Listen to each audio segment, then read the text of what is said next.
Great Salt Lake.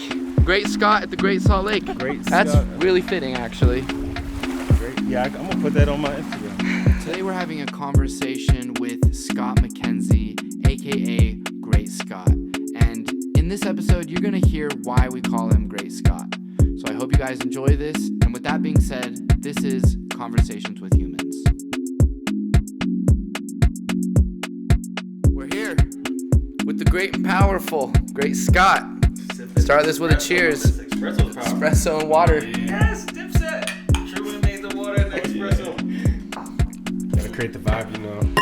That's right. So I feel like Pitbull's got to look out because his title for Mr. Worldwide is about to be snatched. I mean, you're snatching Mr. Worldwide.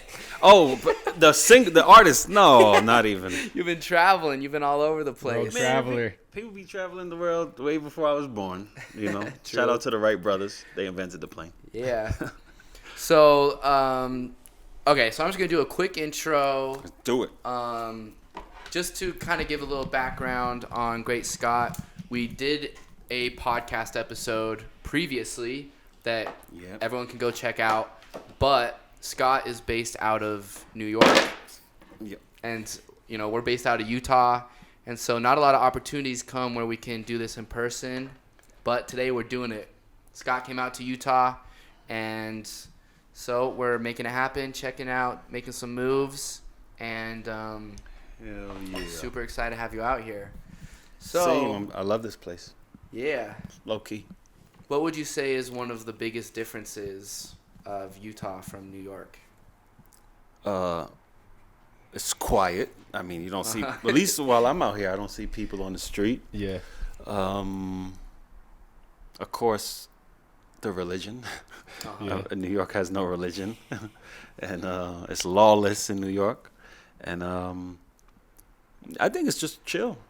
You know, it's relaxed for an American state where, you know, America could be on edge with school shootings and just life, guns, and right now, spring break is going on, so I saw some shootouts on Ocean Drive. Yeah. Oh, wow. You ain't see all that? Uh-uh. Yeah, on camera. It's crazy out there.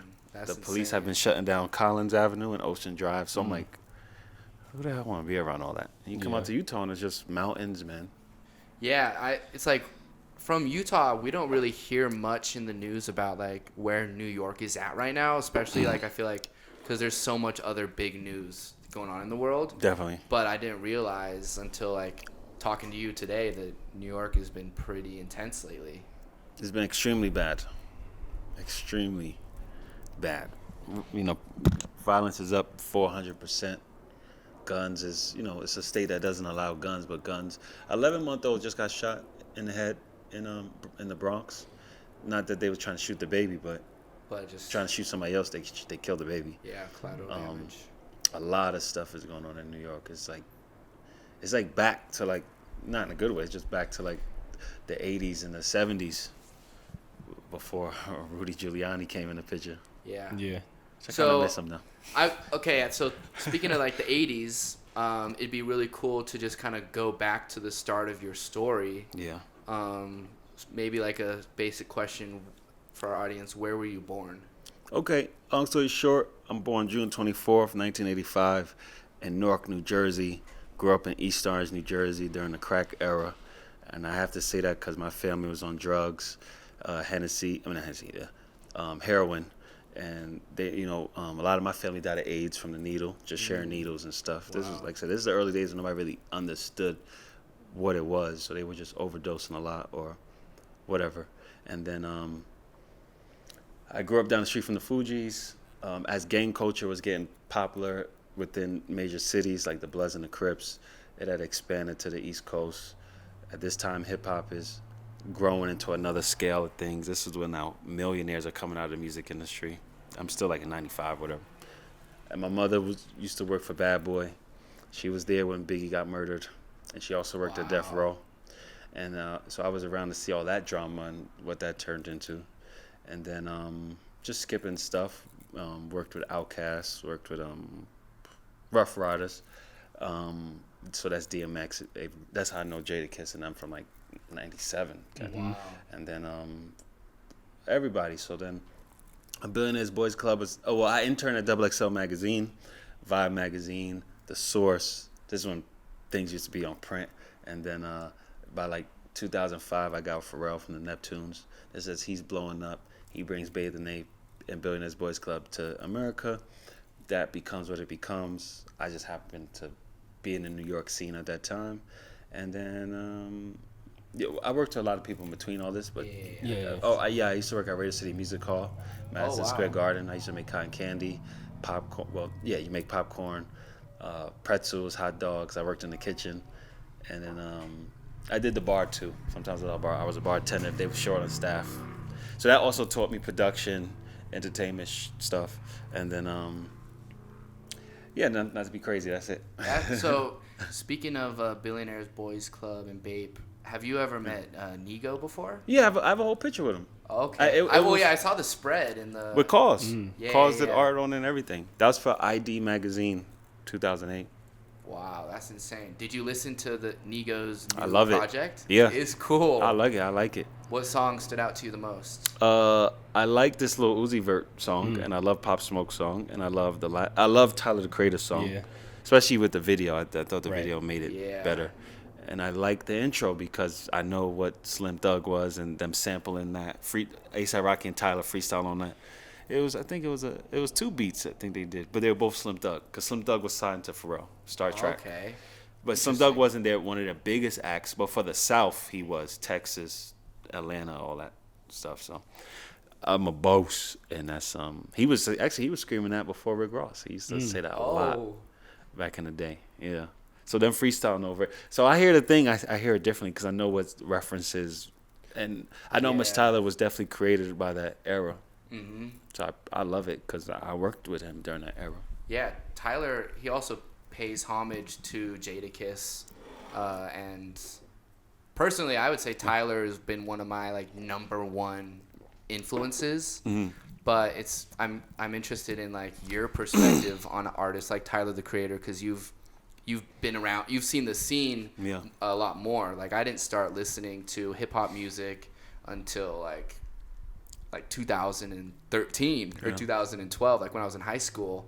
But what are your thoughts on like Tyler / Odd Future and how it's affected everything? Well, I want to say I love all music, and I say that to say when I was growing up, a black kid in the hood, some of my favorite groups were Korn, Limp Bizkit.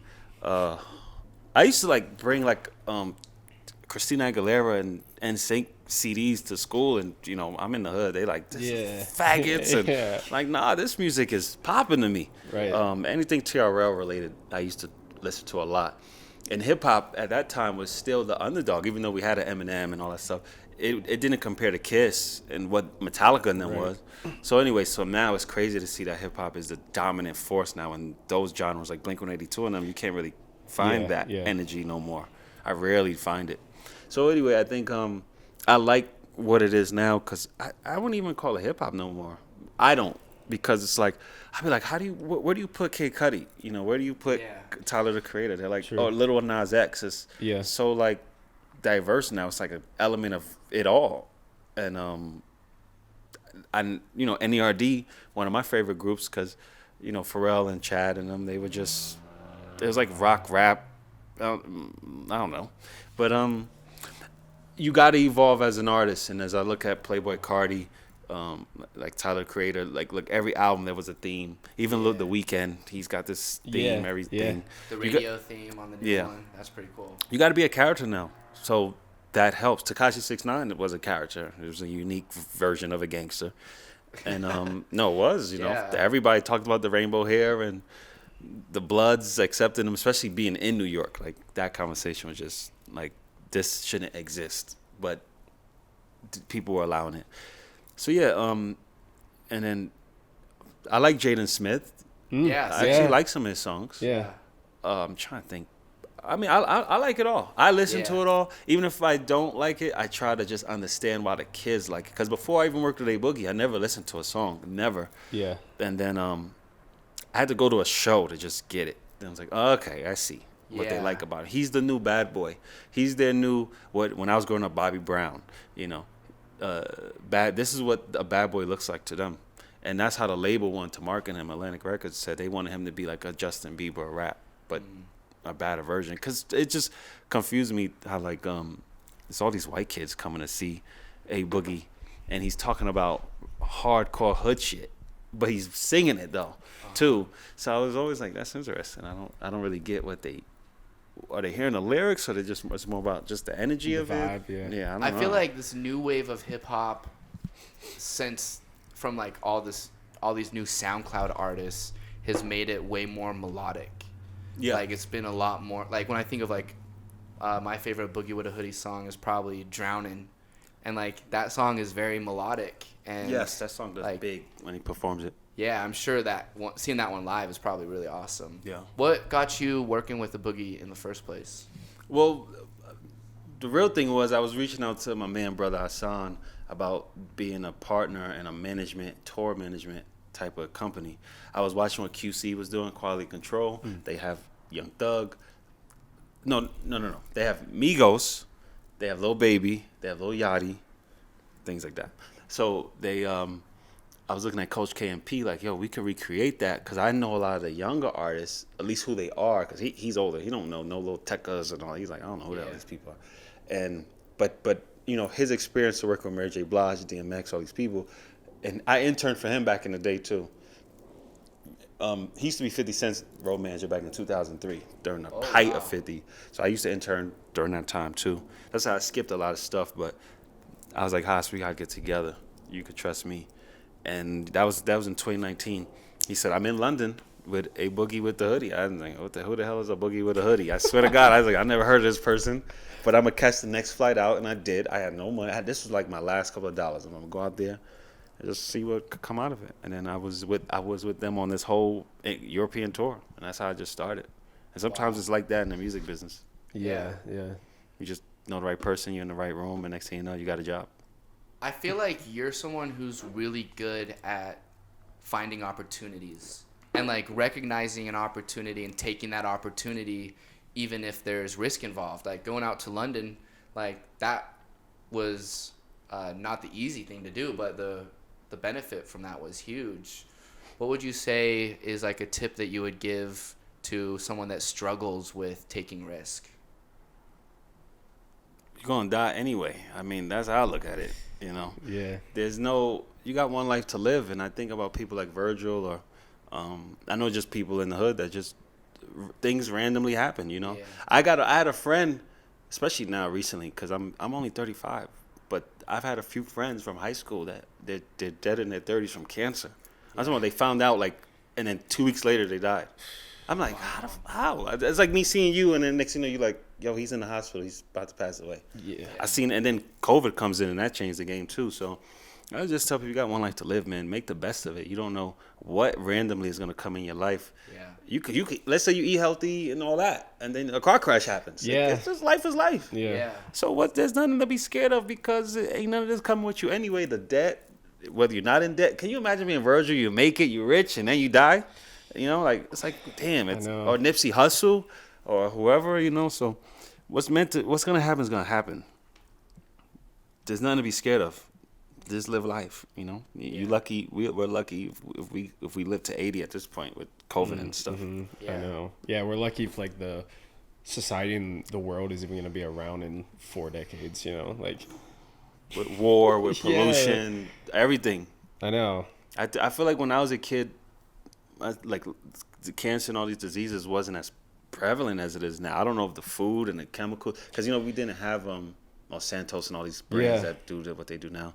So I don't know if all that's playing a role. It could be the mold in your wall that could give you something now. Yeah, something that I've been learning lately is that like our soil is our topsoil, like the soil that can actually grow food, is being stripped away due to bad farming practices.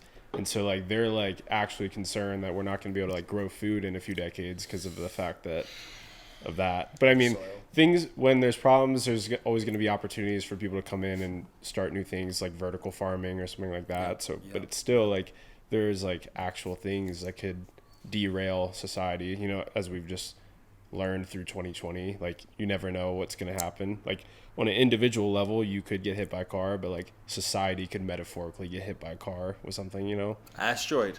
Yeah. I think like 3-4 years ago, an asteroid hit Russia. A little asteroid hit a piece of Russia, killed some people. This is like within 5 to 7 years. Yeah, it's like we forget that we're flying through space on this rock. Yeah. Like you're not like And like perfectly- everyone, like we're all like kind of idiots, to be honest. Like Yeah. even like the government officials, like I was reading about 2 nuclear bombs that were accidentally dropped over North Carolina in the 50s that, you know, luckily they didn't detonate, but that could have taken out all of America. Agreed. You know, like one little accident like that, and especially with all this tension with Russia and everything going on right now, like, I don't know, Putin's pretty crazy. What's he gonna do? He gonna do him, and we gotta do us. Yeah, exactly. Yeah, can't worry about us. But don't be scared. Yeah. You Yeah. got one life to live. You're gonna die anyway. I'm actually lately thinking about death a lot, and I'm really curious to see what happens after this, because something gotta happen. I mean, look at all these people that saw Steve Jobs or whoever, you know, they here, and you got this big universe, Neptune, Uranus, Pluto, whatever. There's gotta be something else. I don't know. So I'm like, I've been thinking about it a lot lately. All right, Like death. question for you. Yeah. How do you feel about aliens? Like, what's your opinion on aliens? I mean, I was just in Dubai and I saw a jellyfish while I was jet skiing. I'm scared of jellyfish. I'm serious. Because I know they can kill you. Yeah. I don't know which ones, but I don't give a crap. They all dangerous to me. So I feel like that's an alien. Yeah. I'm looking at it and it's so clear. And no brain, no Translucent. heart, Yeah. no eyes. That is an alien right there to me. That's how I look at it, you know? Yeah. Things under this water is whales, all that to me is aliens. And there's so much of Dolphins. the ocean that we haven't explored, you know, just 'cause Yeah. we can't physically go down there. Like Yeah. the pressure would just cause things to explode. So it's like, it's very true. Like the things that actually do live on the bottom of the ocean floor are like so different, like than anything that would be up here, you know, that it may as well be something from outer space. They just they just found the fish. I saw it on CNN, and it had it was like it had a lamp on his head.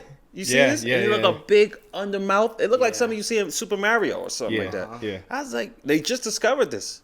And I was like, that looks crazy. How are we not saying those aren't, it's just something else. That's not normal, man. And then I don't really care about believing God in them, but I do think like, damn, let's say God is real. It's like, damn, you put a light on his head and you make sure it's at the deepest of the sea. There's a story there. I don't know. Like, Yeah. how is it designed I know. like yeah. that? That's a little unique to me. But once again, like death, we don't have the answers to everything. Yeah. Even us, we got eyebrows, eyelashes. I don't know. I've been looking at life a little differently and understanding that all these things play a role. Like I've been looking at pubic hair and stuff. They still don't have a firm understanding of why we grow, not facial hair necessarily, but like pubic hair and stuff. Even water, they don't really know where it came from. Yeah. I study things like that because I'm just curious now. Yeah, and I feel like even though society has a lot of answers, a lot of the answers that we think we have aren't even necessarily right. Like Yeah. A lot of the things that they teach in school have become outdated. Like we've gotten new information even within the last like 5 years or so. Yeah. We've like learned new things that changes, you know, how we have to teach. But, Yes. yeah, I was watching this documentary. Did you guys hear about those 12 kids that got stuck in a tunnel like 2 years ago or so? I think it was in like the Philippines.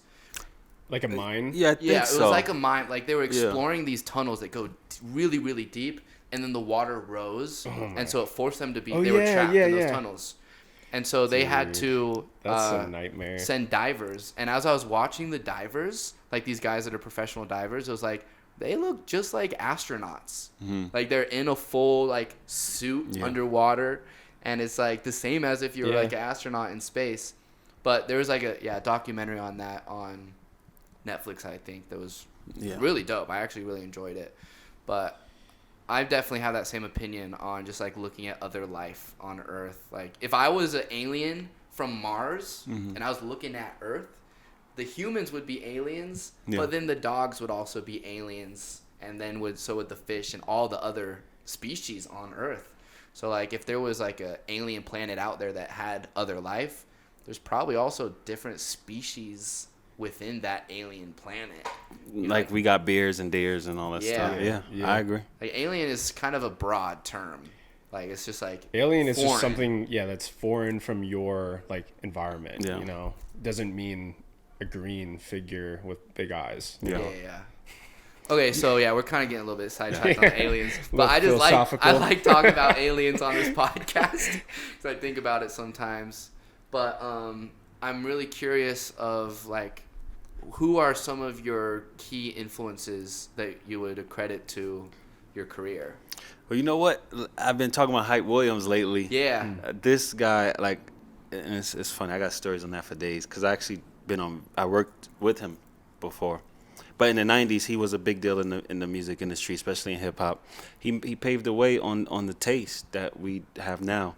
But away from him, my first real idol was Puff Daddy.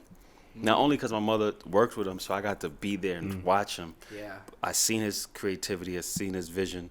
Like I said, he was doing different stuff. I posted about it. Like he had mermaids swimming in the living room in the Hypnotized video, and I was a kid watching that. Like, dude, thanks for that. That's different. Yeah. Blowing up Rolls Royces and stuff.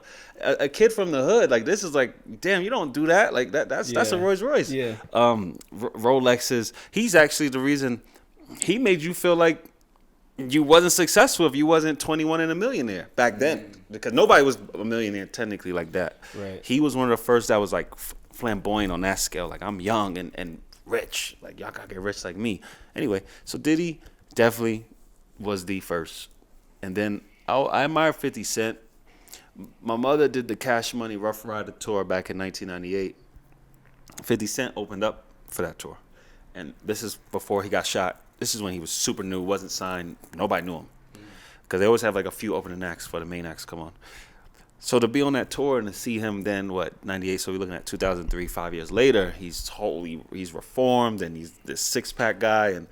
And then I'm with him now as a main act and seeing that energy. Like 50 Mania was like Michael Jackson when Thriller came out. I mean, that was a whole nother life too.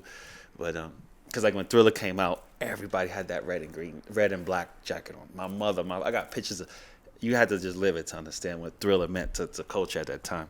So yeah, 50 Cent, what he meant to culture at that time was so inspiring because he really had a bounty on his head. He really, it was him against the world at that time. And Eminem and Dr. Dre really gambled on him because he had a lot of enemies.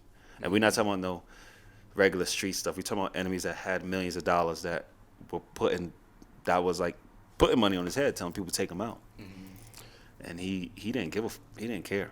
He was like, yo, F everything. And I admire him for that because he had a lot against him. Yeah. So did you see the same type of, I'm trying to figure out how to phrase this. So in the Genius documentary, it showed Kanye in that early phase, and then it showed him in the after phase. Yep. Do you feel like you kind of saw that with 50 Cent? Like, did he have that? I seen that with type? everybody. I'm lucky. Like, my mother was friends with Kevin Hart, Dave Chappelle. She worked on the Dave Chappelle show. So I was around, like, the Fugees, Outkast. I was around all these people before they were big, and then I seen them get big. My mom had a relationship with Biggie before he was Biggie. Wow. That's why all that became what it became. That's not me, right? Sorry about that. That's okay. That's why all that became what it became. So even Kanye, I used to see him. I mean, if you're in the music business, who didn't see Kanye back in the day? Because at that time, he was so desperate to sign to anybody. He went to everybody to get signed back in the day. So, and then I tell everybody this story. When I worked at Billionaires Boys Club, you know his first brand was called Pastel. Kanye's first brand or 50's? Kanye West. Y'all remember that? Called Pastel? I think by this point, it was the Graduation album. Okay. He had a brand called Pastel with Nigo. Oh. You could Google it. Yeah, they had jackets and everything. So he used to Nigo owned Billionaires Boys Club. I don't know if you know that. He was a partner. Yeah. So Kanye used to always be at the office, like just looking through our stuff, like what's going on. And he used to come in there and have those talks. Wow. So when people see him, I tell people he ain't nothing is off. Like even then he used to just have these visions, and you just he could talk forever. You just listen to him. You're like, well, I hope. But at the time, you're like, oh, I hope it comes true for you. I don't. You're a star, but all right, we'll see. Because G-Unit had G-Unit clothing. Then there was Sean John and Rockaware. They don't exist now. So not that you ain't gonna make it, but will it last? Yeah. Yeah. So the point is like, he used to have those talks with us, and just everybody just listened to him like, okay. And then we did the Glow in the Dark tour with Kanye. It was Kanye, Lupe Fiasco, NERD. I am missing somebody, but Kanye was the headliner. So to be on that tour and see those things and see what Kanye became, like that genius thing is like real. That's who he really is. He's crazy though, in a good way. Yeah. You meet him, and if he like you, and one thing I like about Kanye, unlike a lot of celebrities I've worked with, he don't like if he just thinks y'all are dope, he'll just say, "Yo, you wanna go on tour right now? Yo, actually, no, grab the mic, come with me, cause just like he did Cootie, cause that's just who he lives in the moment of creativity. Yeah. So it's kind of like you got to be like a gambler with him, cause you don't really know where it's gonna go. Yeah. When I saw Kanye, Yeah. I knew that he was born to be a star. And Kanye, this is the way he says Kanye. Yeah. I mean, I believe it because some people you meet and you could just see, oh, there's like ASAP Mob. I known them before they got pop. Me and Ferg were friends way before he was even rapping. Oh wow. So but some people just meet and like there's energy there. Yeah. What do you think that is like when you meet someone like Diddy or ASAP Mob? Like, what is the difference between them and I'm just gonna say like average person? Like what? Because it's kind of an obvious question, but it's like, is it their drive? Is it their passion? Like, and is that something that can be taught, or is that something that's just like innate in them? I think the main difference is you got something to prove. So I feel like going to Trump, it sounded like he wanted to prove to his dad. His dad said, "You can't do Manhattan." No, I could do Manhattan. You're not gonna tell me I can't do Manhattan. Right, yeah. Then everything I gotta be bigger than my dad. Even Vince McMahon, wrestling, WWE, WWF, that was his story too. His dad was like, he wanted to make it bigger. And back then, go ahead.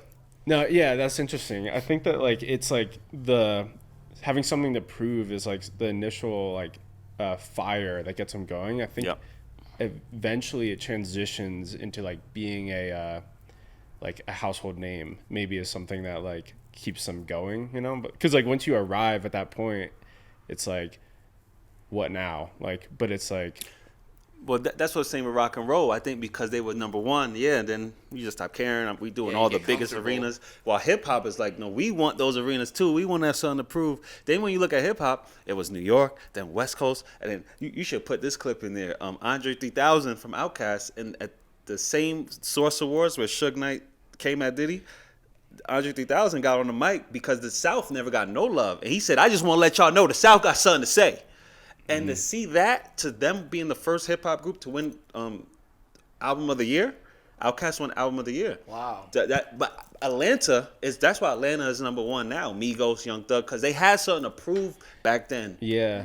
East and West Coast wasn't accepting them. They used to come up to New York and get booed. I'm talking about like early Southern rappers, Ghetto Boys, Scarface, and them, Jermaine Dupri. Nobody, they wasn't respected like that. So that's why they're like, now look, Diamond T to the 2 Cup, like Lil Wayne doing the double cup, the syrup, that's all the South.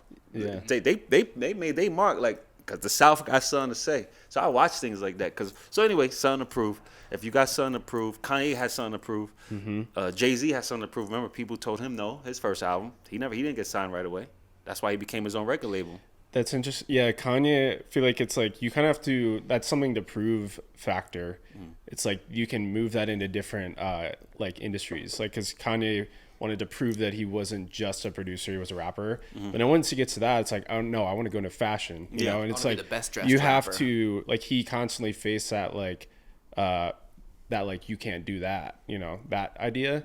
And he constantly had that like something to prove mentality. Once he like accomplished it in the hip hop world, he went into other things, I'll give you 2 more examples: Lamborghini and Ferrari. Lamborghini met the owner of Ferrari, Enzo Ferrari, and Lamborghini originally made tractor trailers. I don't know if y'all know that. Yeah, like farming equipment and stuff. He met him and he dissed him. I forgot what the conversation was, and he said, "I'm gonna make a car that's faster and better and more expensive than your piece of crap." Yeah, and he did. Yeah, and then you got PlayStation.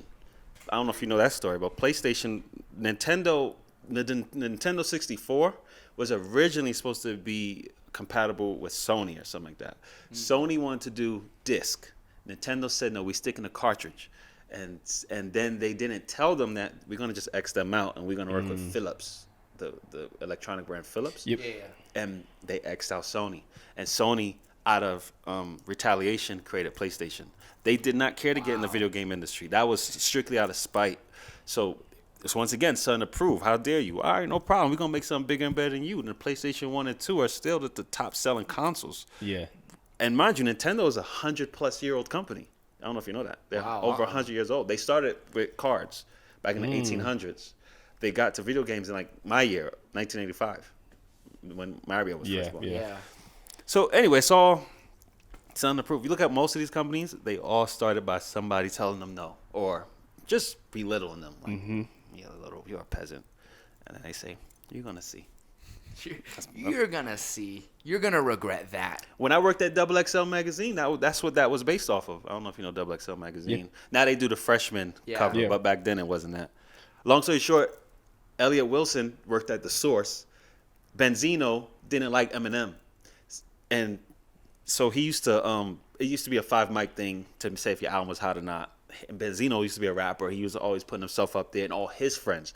I forgot the issue with him and Eminem. Anyway, Elliot Wilson said, F you, I'm out this company. I'm starting my own magazine.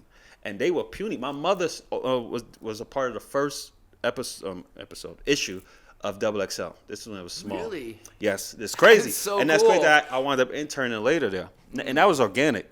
Yeah. But I make that point to say, we did a cover, if you could show it. It's with 50 Cent, Eminem, and Dr. Dre.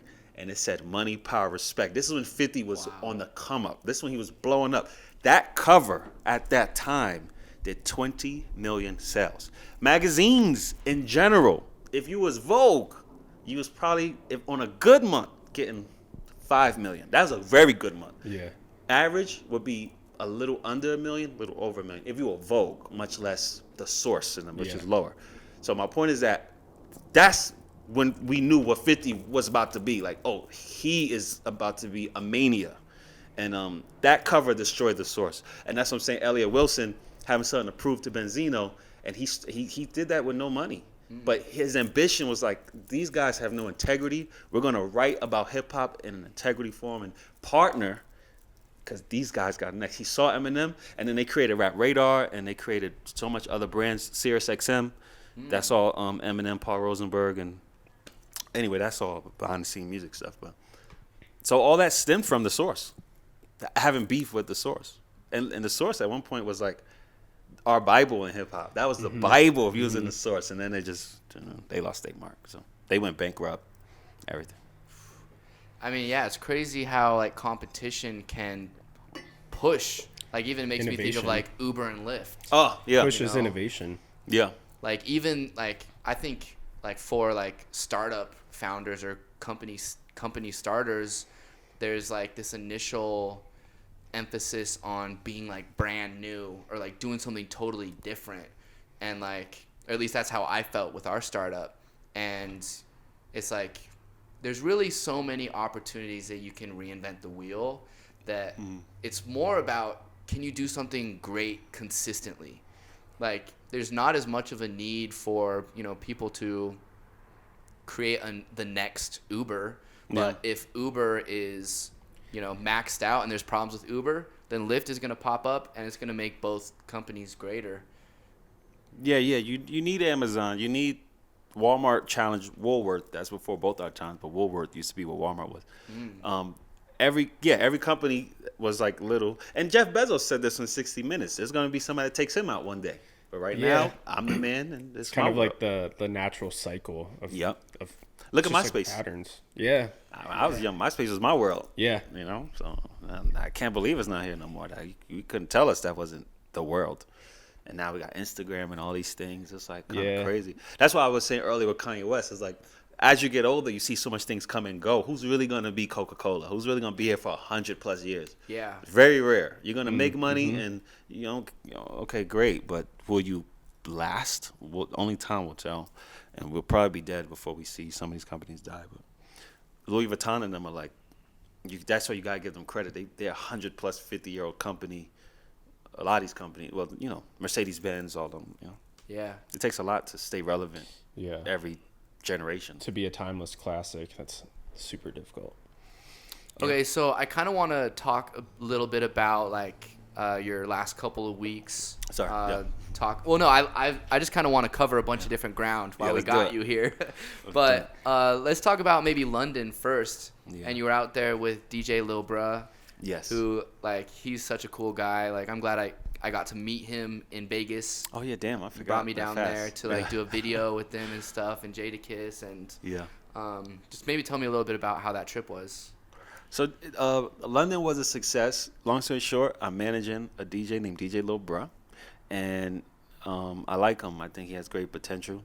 And I did a favor for somebody in Vegas. They got their wife in the show and picture with Jadakiss, all that. I said in return, you gotta get me in Dubai. I originally said just Dubai, and I have this DJ, and I wanted to bring Kiss at the time, which I still will. It just timing didn't work itself out. But my DJ, can we get him in these clubs, whatever? I don't care about pay or nothing. I just want to get that look. And he did it. He kept his word. He said, if you could come these dates. Well, first he told me come by myself. That's why I went there in the early top of March. And now I met all the clubs and everything, the people who work the clubs. Now I got to come back home, send the emails, sell them a dream, have them buy into me, and I got to give them what they want. And long story short, we helping each other. So London was great. He did Club Tape. Tape is one of the biggest clubs in New York. In London. Drake, Travis Scott, Chris Brown, all the big dogs go to Tape. I heard about Tape when I was out there with A Boogie, but I forgot why it just didn't work itself out. But Tape is it's a prestigious look in the UK. So once you do Tape, it's like you go to any other club after that. Because Tape is only where like the big money goes, and they're spending 20,000 pounds a table. Wow. I know, it's crazy, but people do that. And then we only did one day in London.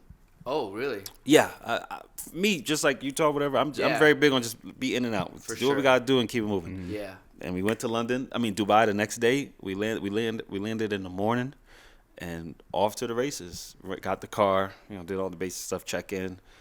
Originally we were supposed to jet ski the moment we land, but it was actually pretty cold, and they canceled it. They called me and said we had to cancel it because the weather and the terrain or whatever wasn't working out.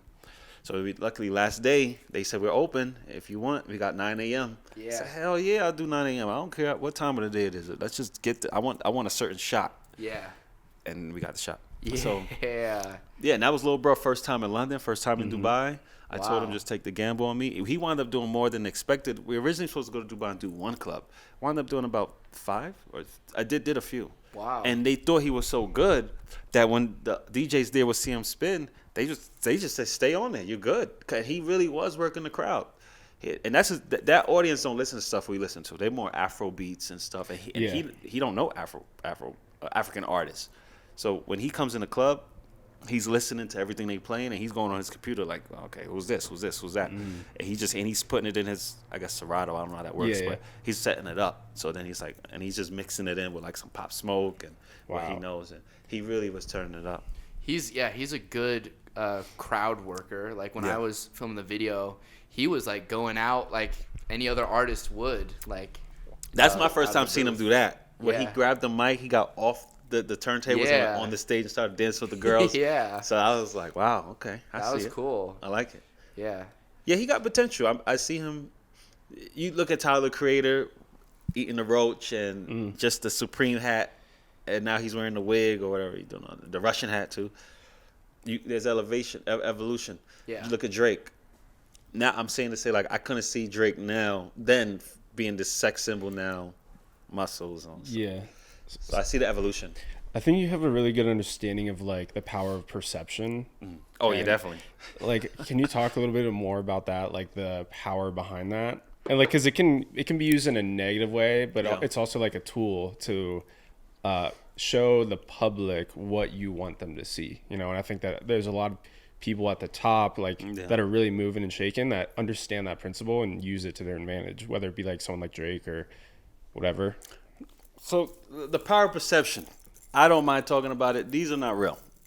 I walk in the room though, and people, because they all glitter the same at the end of the day, and you walk in the room, this shit changes the conversation. I wear a certain watch. This is a Rolex. It's not real. Yeah. But I'm making this point to say, and Lil Bro seen as an example. You walk in that room, it changes the dynamic on how that person's going to treat you.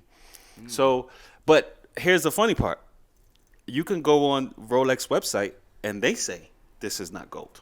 It's mixed with copper and silver. You couldn't make some. If you know jewelry, you can't make some with straight gold. Gold is too soft. Yeah. It would break. So, for people who don't know. So, once I started learning how jewelry really worked, the power of perception, why would I buy an AP watch for $500,000 when I could go on Canal Street? And my whole thing was like, if Canal can make it, then what's the real value? If Canal can make the Xbox and it works the exact same way, why would I say, oh, I'm going to go to Best Buy and spend $500 when I go to Canal Street and spend $50? Yeah, for sure. Being honest. So perceptions for me started, like I said, watching Puff Daddy, put your rollie in the side, wave it side to side, and all that stuff. And then you're like, but then when so I used to buy Louis Vuitton and all that stuff a lot, and I still do. The stuff I can't find on bootleg. But the point is, like, when I worked at Billionaires Boys Club, I hate to expose them. At the end of the day, that's just a T-shirt. We were selling one T-shirt for $100 that cost $2 to make. Yeah. And then I'd be like, that's kind of dumb. Like that. I'm like, I'm stupid. I used to buy this stuff. It's like the Supreme box logo ones. And it's just a T. So I started understanding that. So I brought up diamonds because the Bear Group, who pioneered what diamonds are now. Diamonds are a girl's best friend. Diamonds are forever. Yep. You don't know if a woman doesn't know if a man really loves her till he buys her this rock, which is not rare. It's just a storyline we're gonna make up, and people are gonna buy It's into like artificially scarce because they own all the If diamonds lines. was really rare, how does every rapper always get a new chain? But they all buy into the dumb theory of it. Yeah. And in today's time, most diamonds are lab grown. Yeah. My watch, my ring, my fault. I bought this from Versace. From the Versace store. This watch, this ring only cost $500. I said, why? They said, because it's lab grown gold. So therefore, and I've had this for 8 years. Doesn't fade. So my point is that they're like, yeah, why would we spend money on real gold when we could just do lab grown? Yeah. And even for them, it's cost effective for them. So anyway, but to walk in a place, people think, so it's all an illusion. And I utilize that storyline, the Lamborghini, all that stuff. It's a car at the end there. Car job gets you from point A to point B. If you ride on a Delta, if you fly on a Delta versus Spirit, clearly prices can be cheaper. But Delta has a more prestigious storyline, whatever. So, and you learn it from marketing. Everything is marketing. At the end of the day, Fruit of the Loom ain't no different than Hanes. A sock is a sock, a shoe is a shoe, but it's what you could convince people. Because I go to Mexico, they don't care about no damn Rolex. Yeah.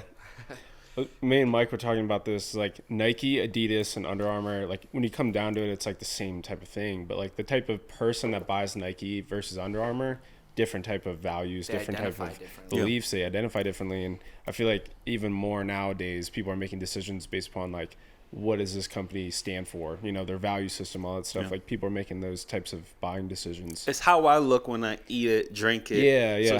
So perception. Yeah. Liquor is unhealthy. It says it on the bottle. All liquor is unhealthy. Yeah. But yet, if I put the champagne bottle next to celebration, next to weddings, next to this and that, now all of a sudden, we gotta, well, at least in hip hop, we gotta get Cristal, we gotta pop bottles. Jay-Z bought Ace of Spades, the company, I forgot how much, but fairly cheap. When he bought the company, the bottles were not what they're going for now. These bottles in a store is going for $500, much less in the club. The club is probably like $7,000. Yeah. So, but he understood, all right, I'm going to take the company, a distressed brand, recycle it, change the narrative, and people in America don't know what the hell it is. So now it looks, and then I put it painted gold. It's all dressed. It's like a hoe. Dress the hoe up. You put the right tits on her, the right lip gloss, the right everything. A man will spend an extra $10,000 to get his balls licked from this hoe in Miami compared to a hoe in Dominican Republic. And I've slept with a prostitute in Dominican Republic. They only go for $10. I'm serious. And their BBLs and everything is better. But go to Miami, that same blowjob is $1,500. Just power perception. This also makes me think about NFTs, and I don't know how much you think about NFTs. I hate them. But like, if you take like a Bored Ape and then some other kid's NFT, like they're the same thing. It's a They're both, JPEG. You know, they're both yeah. pixels. they're both digital certificates on the block. They're the same certificate essentially. The only difference is the perception around it. It's really interesting. Like people are buying them for $500,000 right now. People want to buy into stuff, so you got to sell them. Not you got to, but people sell people dreams. You know, they want to. I notice, especially now, everybody want to make a lot of money, and they want to make a lot of money doing nothing, especially here in America. So NFTs is perfect. Yeah. I don't gotta do stuff, nothing. I just gotta buy this one thing, and I'm gonna be a millionaire tomorrow. Mm-hmm. Everybody's looking for the fast way. So why wouldn't somebody exploit that? Whether I'm in the drug industry, like here's some cocaine or whatever. Yeah, people just trying to get it fast and easy. And to some extent, I can't blame them because the way the internet makes it look, everything looks like, damn, this person just overnight made it. But you don't see that Rick Ross had a 10-year rap career before he did Every Day I'm Hustling. Before you see him sign to Def Jam or Kevin Hart or like Dave Chappelle or whatever, all these guys, they had a storyline way before you even heard about them. Yeah. Much less, Kanye West. Look at how much people, if they didn't see his documentary, would have known all that stuff.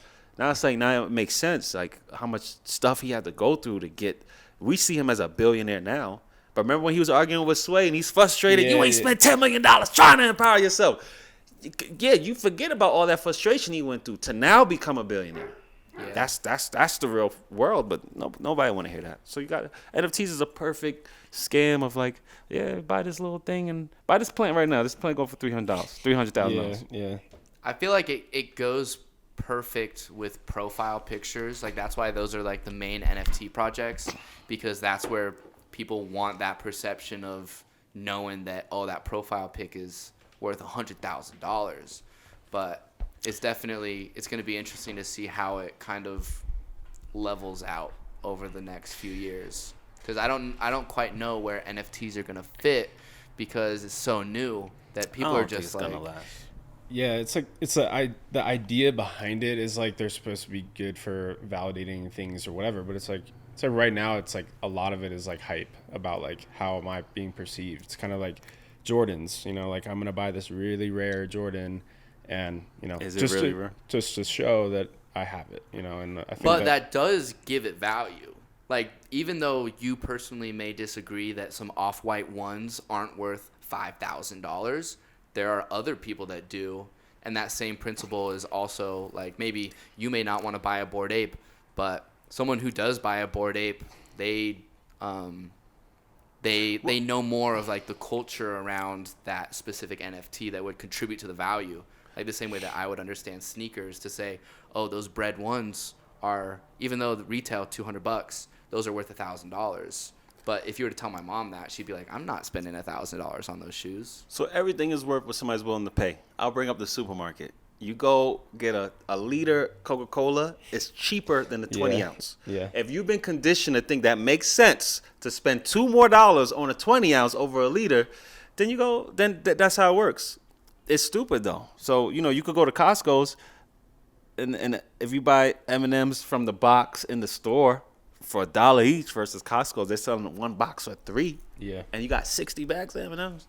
Yeah. So it's all once again, it's all theater and conditioning, and once packaging. You make packaging, that's the main thing I've learned. It's all about the packaging. That's why Burger King, McDonald's work, because even though we know broccoli and all that stuff is healthy, the packaging is not the same as the box. And I'm always bringing up Kanye West, but Kanye West brought that up too in that BBC interview. He said that the process of the packaging, like when you open the Apple. When you open the Apple box and you buy your Apple or the Sega Genesis, or when I'm looking at that porno mag and he's right. I was like, damn, packaging plays a huge role. It's the experience. Yeah.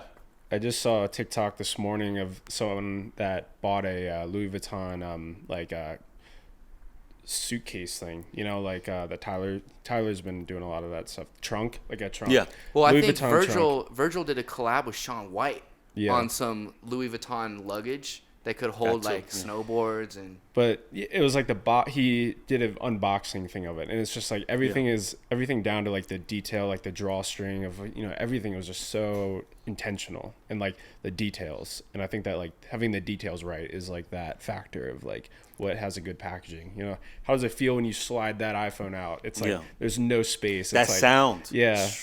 of the slide. Yeah. That's all. Yeah, you're right. So I learned that with Europe too, the power of perception. Because when you go to Europe and you see how they place everything, it is detailed. Where compared to when I go to Mexico, it's just there. Yeah. They don't really care, you know. Yeah. But that's why you will spend an extra $1,000 when it's from Italy. So they'll say Italian alligator shoes. There are no alligators in Italy. Alligators are in heat, Florida, Haiti, wherever. I don't know. But they understand the perception of that, and we're going to use that Italian-made. Yeah. But they do care about the details. So that's why Chanel and all them are what they are. And a Bentley and a Rolls-Royce, which come from England. And Rolex, that's England. And we're speaking the Queen's English. All that. So especially as I traveled, I said, I get it now. I get why the UK has just always been the most powerfulest force in the world for since the 800s. I studied the Queen Elizabeth's whole lineage, and it goes back to the 800s, and it shows that's how long they've been dominating. And like I said, I went to Dubai's English on the street signs, everything. They've infiltrated every culture in some way, shape, or form, and just laid their mark. So now when you look at British people, they understand James Bond and just certain things. We got to look smarter. We got to look sexier. When people hear our voice, they think we're more wealthier. And I tell people, another example of power of perception is the royal family. There are tons of royal families right now. But there's a reason they're going to put Prince Charles and all of them in the forefront because, and this has nothing to do with y'all, but this is a way to make white people seem more prestigious. Why would we want to go to Africa and show African royal families? No, we're going to show white royal families. And when they get married, we're going to show it. When they have a baby, we're going to show it. And I'm like, once I went there, I was like, I get it. This is the Buckingham Palace, all that. The branding is perfect. And they don't do nothing with the government, the royal family. They're just a marketing employee for the country. So when you come there, you just deal with it different. It made so much sense once I went there and I seen, because everybody don't care about Queen Elizabeth out there. They're like, F her. No, for real. People don't care. The whites or blacks, nobody care about her. Or they feel they're like, they don't do nothing. They just here. Yeah. And their tax money pays for their living. I don't know if you know that. No, I didn't. Yeah, their tax I've money never pays been for their out living. there, and I would love to. It's definitely one of the spots that I really want to experience the culture and I'll bring you out there. get to know the vibe. Imagine the jobs you're doing, your check, a piece of it goes to the Queen. Yeah. Or Joe Biden. Yeah. What the hell he got to do with my work? Right. That's what it is. Wow, that's crazy. So, an artist that I am a huge fan of is Wiz Khalifa. I don't know. Are you a fan of Wiz? Yeah. Something that I watched this Wiz is killing the content game. He puts out a lot of really good videos On Instagram or on YouTube? Well, Instagram also, but he has a series called Day to Day that is kind of been ongoing for a long time. I stopped watching it, but I do remember it. It was kind of like he just had a guy that would follow his crew, just 30-minute episodes sometimes, just documenting the journey. So he just put out an hour-long type documentary is what he called it on YouTube the other day that may have been inspired by Kanye's Genius, because it kind of shows a high level of Wiz's journey. And something that I didn't realize is that he had done 5 different mixtapes and years of touring before signing a record label and before anyone even knew who he was. And then the moment where he really popped off was with Black and Yellow, and that was I think 2006 or so. But people don't see what goes the underneath the iceberg of what it takes to get to where Wiz Khalifa is at. Even Wiz today is it takes decades of work. Yeah. And I feel a lot of artists don't realize how much work is gonna take. Yeah. And it's more than just the music part. It's the music part, having good tracks is such a small fraction of what it takes to make it, Yeah. Yeah, timing, management, all these little details play a role. But speaking on the Black and Yellow, what was lucky for him? I don't know if you remember. That was the year Pittsburgh won. Yeah. And that's his city. Yeah. So all that flowing in the same time, I was this was his year. It was waves. You gotta. He got blessed. Waves. It just collided all at the right time. So, but that's just you putting out stuff and you hoping something sticks. And he was able to keep it going after that. So, yeah, I think it's so. Like, my mother used to tell me music is a 5-letter word and business is an 8-letter word because the business is bigger than the music. She used to always say that. So always remember that. And I used to want to be an artist until I found out just how much stuff they deal with and everything I had to learn. I was like, I don't want to learn none of this stuff. I mean, I took time to learn it, but when you add it all up, I'm like, the artists don't end with much. Then the executives, you never hear them complaining. So I was like, I want to be an executive, especially after I met the guy who owned Sony, or he was a CEO of Sony or something like that, and he signed the Fugees.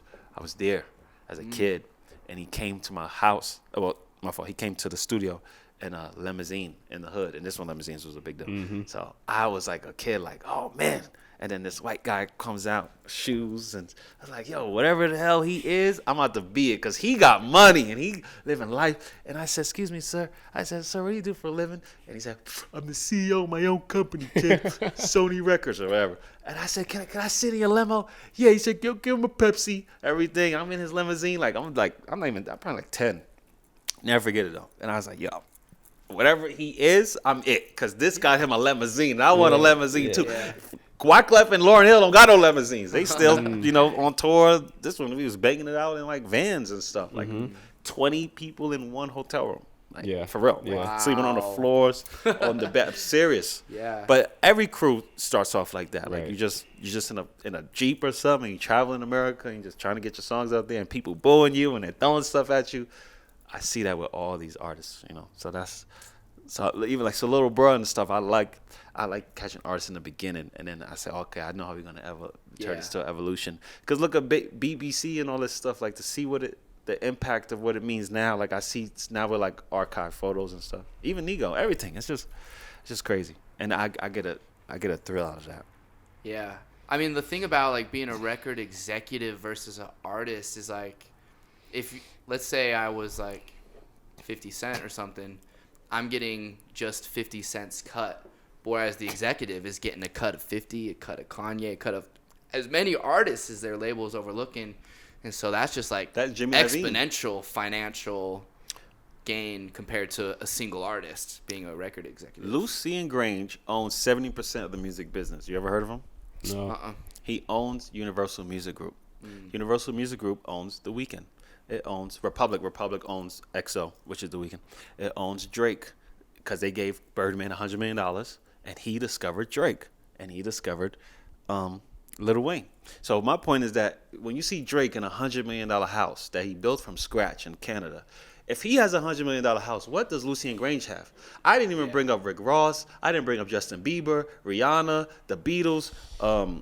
I go down a list. Like, this man owns 70% of the music business, and you've never heard of him. Yeah. But he gets shout outs. I mean, Drake shouts him out in a song. Drake put him in the song with Migos. On Migos 3 album, this Culture 3. Nothing changed. People look at me different when they see my pay stuff from Lucian Grange. I knew what he meant by that. Because if you know who Lucian Grange is, he's a big dog. He's the one that says, I like you. How much you want? He's a decision maker. And he gave Birdman one of the biggest checks in hip hop. Birdman said, I want $100, club boy. And he wrote him a check for $100 million. Wow. That was in that was like, I don't know when it was, but. So anyway, so imagine Lucian Grange owns Rockefeller, Kanye. And he don't gotta go search for these people. People do it for him. Mm-hmm. And yeah, they might get a tippy bit, but what's he getting? You know what I mean? Yeah. Yeah. I mean, it's public information. He's out there. His son discovered 6ix9ine. I don't know if you know that. Elliot Grange. He has no interviews out there, but you could Google him. His son owns 10K Projects, and that's how 6ix9ine has the money he's got because of Elliot Grange, who's the son of Lucian Grange, and that $10 million didn't come from nowhere. That's why people. It's politics with 6ix9ine, man. So everybody know what it is. That's why people be feeling things, but his son, that's the biggest person in this game. That person could destroy me. 6ix9ine knew what he was doing. Yeah. And he had the streets, which was public, but he never spoke about Elliot Grange for a reason. Yeah, he didn't want anyone to know. No, the industry knew. Yeah, the industry knew. We all knew.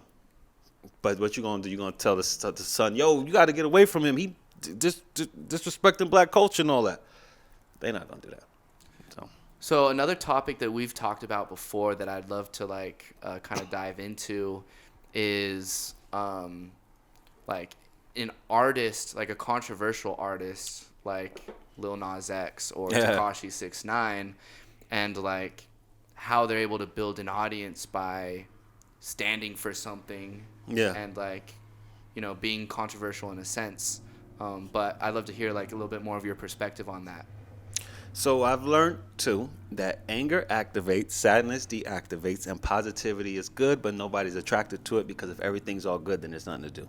So if parents hate it, kids love it.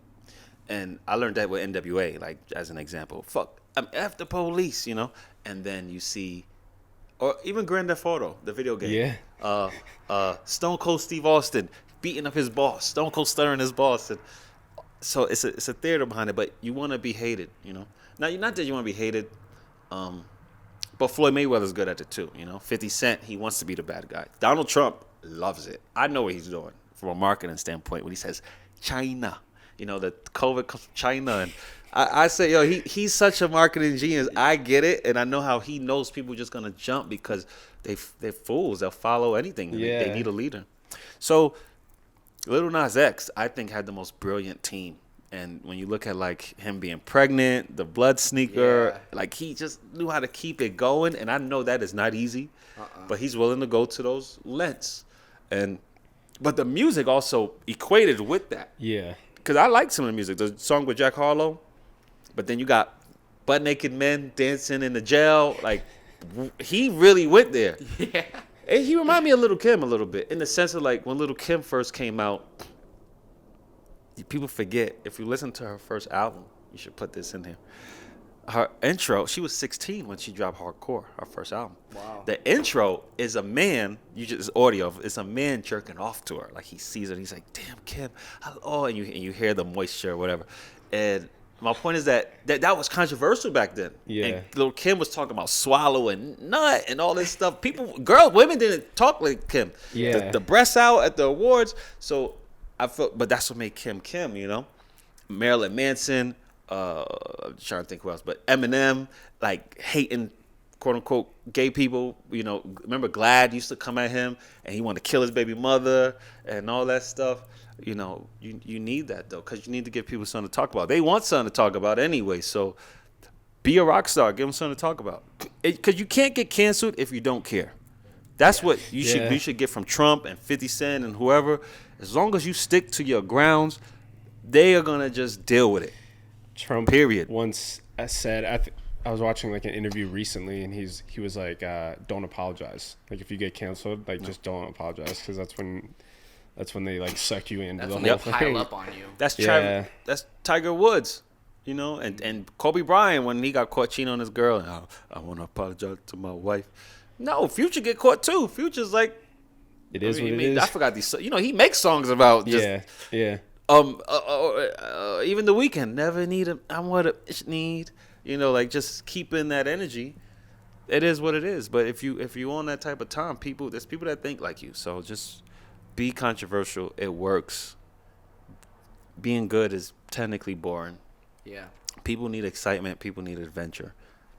They need it. Batman wouldn't work if he was just saving cats, you know.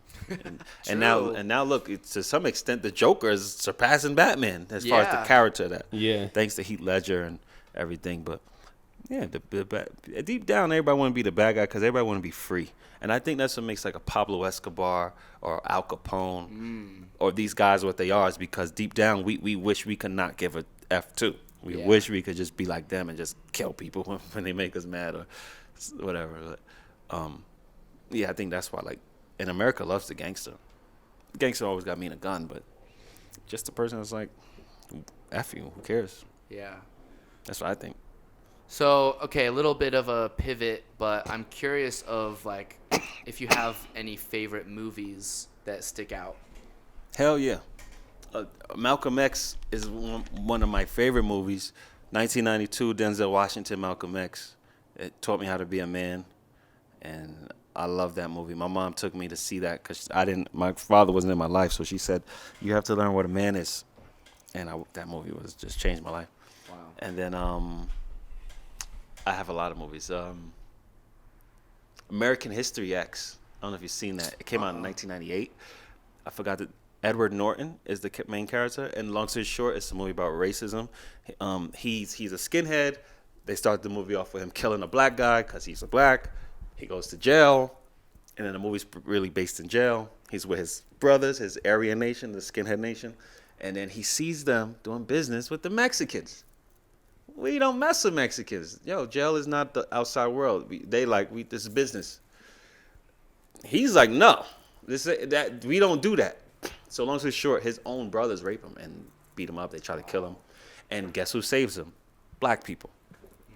And it's a dope movie, and and he's still, even after getting raped and everything, now he has no friends in jail, so he's really alone. And the point is, this one black guy's like, yo, man, it's cool, man. I know you don't like me, whatever. And it took him months, and they like speed through the timeline. Then he realizes, what am I being racist for? Racism has nothing to do with, anyway, he just realized, that's ignorant, and I killed somebody off of their color of their skin, and yada, yada, yada. Then he gets out of jail, and his boys is like, yeah, F these Mexicans, F these black people, whatever. He's kind of like, nah, bro, we not doing it. And then now they're looking at him like, what? You a lover, huh? You going soft? Yeah, you like wetbacks and all this stuff. He's like, nah, man, we on that. And then long story short, his people outside the jail try to kill him. So anyway, it's a whole story. It was dope. And it just show you anyway, that movie was powerful. Yeah. It helped me see things differently. Interesting. I'll have to check those out because I haven't seen either of them. American History X and Malcolm X. And there's other movies. I just can't think of Yeah. them. So, okay, another, kind of on this topic of just, different mediums. You've written a couple books before. I think 7. Yeah. 7 books. So, what was your first book that you wrote? My first book was The Online Diaries of Folklore. That was while I was working with Pharrell. This is MySpace days. People would ask me, because I was 22, 24. It was like, how you got to this position? So, and Twitter was super new. This one, Twitter was in the beginning. So one day I went on a whole rant on Twitter. And I just copied and pasted every single tweet, and I made a book out of it. I compiled it into a paragraph or whatever. And that's how I wrote my first book. Did it in a day. I found this guy to publish it, and I did decent. And That's really cool. It's like being a curator. And I think that's a powerful thing, in our current generation, is there's so much information that it's if you can curate the right information, even if they're just tweets, pull those tweets into a book, it brings value to curate. Twitter then wasn't Twitter now, but I used to live in my raw emotions on Twitter back then. I think a lot of people did until it became commercial and political and all this stuff. But I show that to say, people be like, congrats, you wrote a book. That's so dope. I'm like, y'all write books every day on Facebook. What the hell's the difference? It's not that deep. It's just thoughts. You type them up as you think of them. Yeah. And that's all I did. And all the books I wrote, I did in a day. I just always wait till I'm in a frustrated space. Yeah. Like I was like a music artist, and you just say, go in the studio. I just go on my laptop. And it just blah, blah, blah. Oh, it needs a good 100 pages. I ain't trying to write 1,000 pages. And that's it. And you put it out, and the people want it, they want it, they don't. I don't care either way, Yeah. I feel like my books are going to be like Machiavelli, because his books didn't matter until after he died, like 20 years later. Yeah. And somebody picked up The Prince. Yeah. Yada, yada. So that's how I feel like I'm going to be. Even Van Gogh didn't get the recognition when he was alive until a lot of people. Until after he died. And that's kind of like the traditional tragic story of artists. Yeah. Jean-Michel Basquiat went through that. They say all this racist stuff about him, yada, yada. Then he dies, and all of a sudden he's worth this and that, and yada, yada. I think he has the most expensive piece of art that sold at Sotheby's. I can't remember exactly, but I heard something like that. I thought it was Damien Hirst. Wrong. Maybe. His don't take my word for it. No, his thing got broken. They did break his record, but I don't remember who. I love Basquiat, though, and his friendship with Andy Warhol is something that I think is really interesting because, from the outside, they're two very different artists. Yeah. They do different types of art. Andy Warhol was doing a totally different style, but they became, they were really good friends. I think they even had, a mentor. I think Andy Warhol was older than Basquiat. Way older, yeah. Yeah, he was a lot older.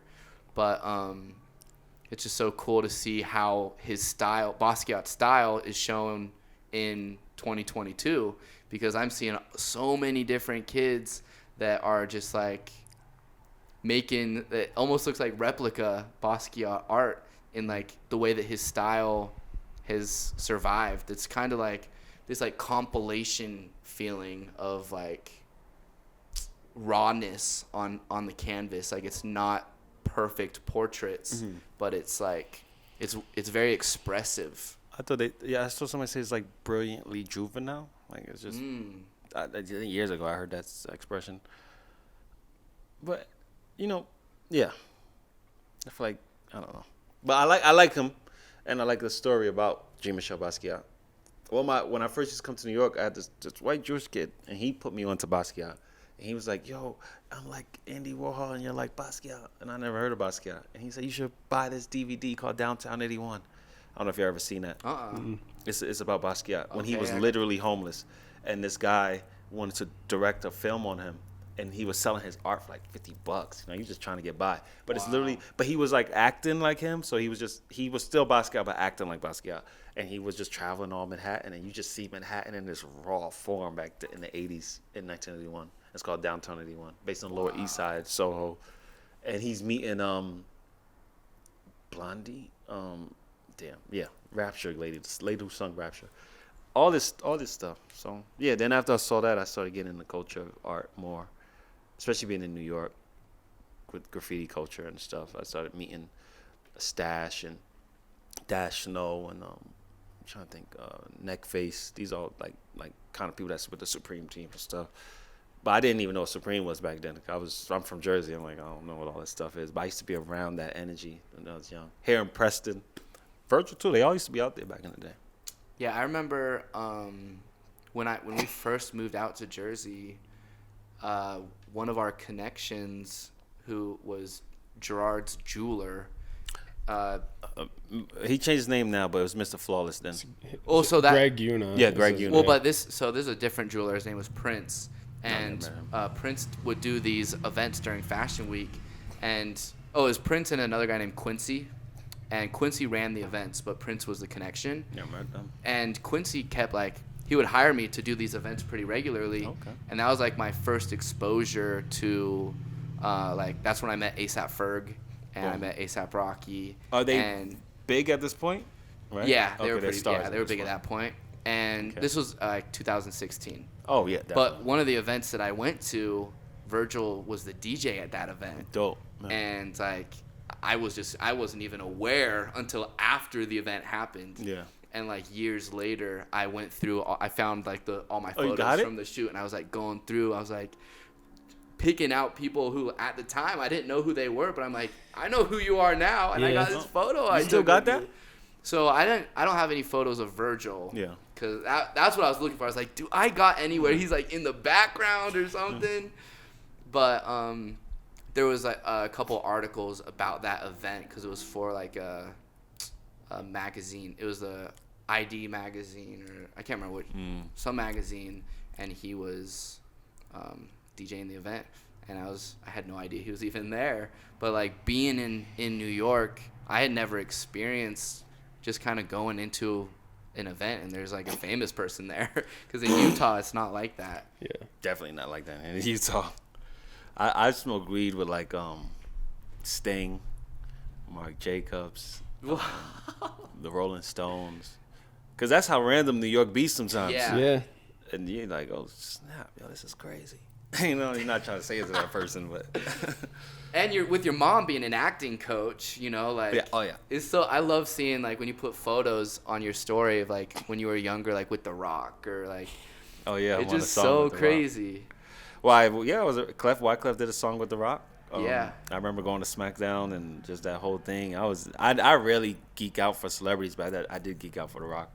And they took us backstage. We met Vince McMahon and Shane McMahon, all this stuff. I was a kid this is crazy. A Hummer limousine picked us up. This when Clef started just rising, getting bigger and bigger. I remember Bono came to our hood from YouTube. I didn't know who Bono was though. I didn't understand who he was. I knew he was, but I didn't get it. And he came to East Orange, New Jersey. and he's in the hood, and they walk on the corner of the Boston Market and everything. I'm like, and all these, Bloods and stuff on the corner. I'm like, yo, this guy Bono's walking down the street, and these guys don't know who the hell this is right here. And, it's just crazy. Clef used to have all types of people. I remember he had Bill Clinton at his house one time, and I was there at his house. And ding dong, and Bill Clinton comes. I'm like, what the fuck? This is crazy. Mike Tyson, all types of stuff. Yo, is that Mike Tyson? No, yeah. One time I'm at Wyclef house, and Mike Tyson calls. I don't realize it in the moment. Hello? Yeah. Can I speak to Wyclef? I'm like, yeah. Who's calling? It's Mike Tyson. Yo, Clef, Mike Tyson's on the phone. He said, yo, tell him to call him back. One time. All right, yeah, you tell him calling back at this number, all right? I got you. I'm like, oh, shit, I'm on the phone. Mike Tyson, this is crazy. Wow. It'd be like random like that. Yeah. But yeah, anyway. So what was it like being a teenager in Jersey? Like, what was your teenage years like between, like, 13 and 18, like, in high school? So back in the day, American blacks are racist towards immigrant blacks. I know that sounds stupid, but it was like that. They used to call us African booty scratcher and HBO, Haitian body odor, even though I'm not Haitian. I'm Jamaican, but they hated any other race. So we all stuck together. That's how I met the Fugees, yada, yada, right? And the point is, I was not cool at all. I used to get beat up a lot, beat up like badly.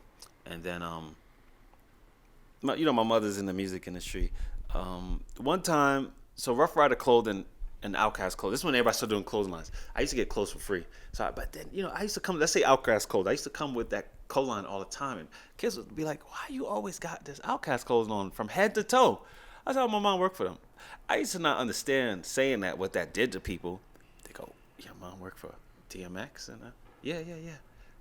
Can I be your friend? And that's asking for my number. And all of a sudden now they want to hang out. And then girls now want to kiss me. And it just caused a lot of fake perception again. Yeah. But I mean, I was really around it. Yeah, it was real. Back then, I used to bring the physical picture to school because some people didn't believe me. I'd be like, no, look here. I'm right here with Eve and this person. Swiss Beats and all this stuff. So anyway, being a kid, it was a lot of fake love. Once they knew who I was, it was just fake. And right. Actually prepared me for being an adult and just being aware of like what these things do.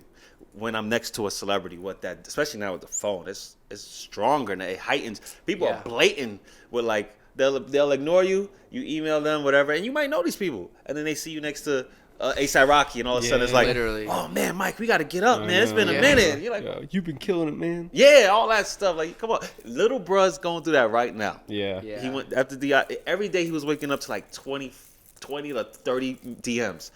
Oh man, when you come back to Jersey, we gotta catch a play. I'm like, you see? And I told him, I said, when you get back home, that hug is gonna be tighter. That everything's gonna be like, yo, I knew you was gonna do your thing. Anyway, he's dealing with it now. And my DMs were never like flooded as much as they were when we were like moving with Gerard and doing all that stuff. See? Just like from hometown people that were like, yo, what's going on? It's like, yeah, but it's like, because they just see what's being up there, and it's like, but they don't know the behind the scenes of all that stuff. Like, it's just like, they don't know that we got to jump the car every time we want to start it. See, that is perception right there, But they probably think you millionaires too. Damn, you with Gerard, he 50 million, you got 50 million. Yeah. My Instagram story in 2016 was probably the most confusing thing ever because I know it would be like one story, we're on a helicopter with Alexis, Ren, and Gerard.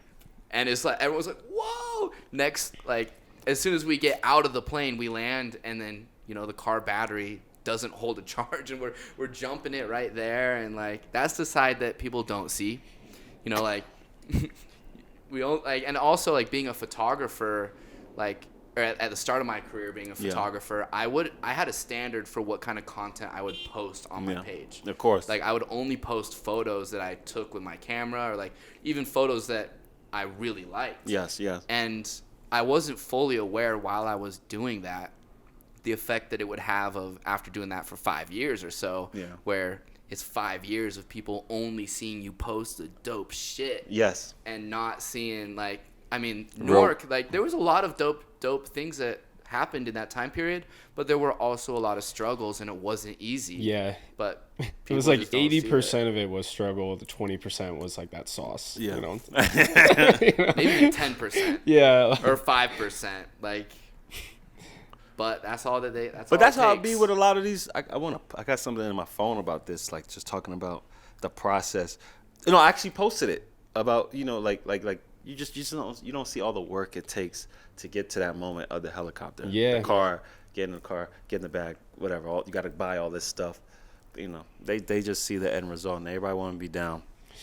Yeah. Everybody want to be down. I know. I've been thinking lately about this is more applied to like startups and business, but it's like you have to be, if you're only doing what you're doing for that 20%, then you're going to like fade out so quickly or burn out or whatever. Like if you're doing it for the wrong reasons, like for only those good times, that like there's so far and few between that like if you're only doing it for that reason, then you should just find something else that you're going to be doing. Like you have to like, as much as like that 80% of struggle, like it sucks, but like you have to somewhat enjoy that hustle. Like in the Kanye documentary, it's like he's not where he wants to be, but he's like grinding every day and he's happy that he's on that journey. Like it's like every day is a blessing for him to make another beat, rap on another song. It's like he's not like, fuck, this sucks, like it's like he's enjoying he's enjoying the process at least a little bit, he's not just doing it for those show off points.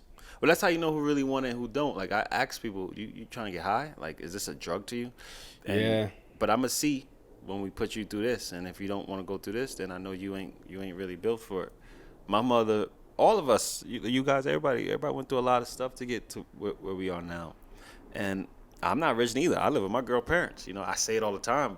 People keep saying, "Oh, that's what all rich people say." No, I'm trying to be. But it's crazy. But the point is, like, that's the reality. You know what I mean? Like, we all doing our best to make ends meet. And at any given moment, even if you do make it, like, imagine being Travis Scott. Well, now one little moment just destroyed your whole thing. Yeah. Hopefully he can recover from it. I believe he will.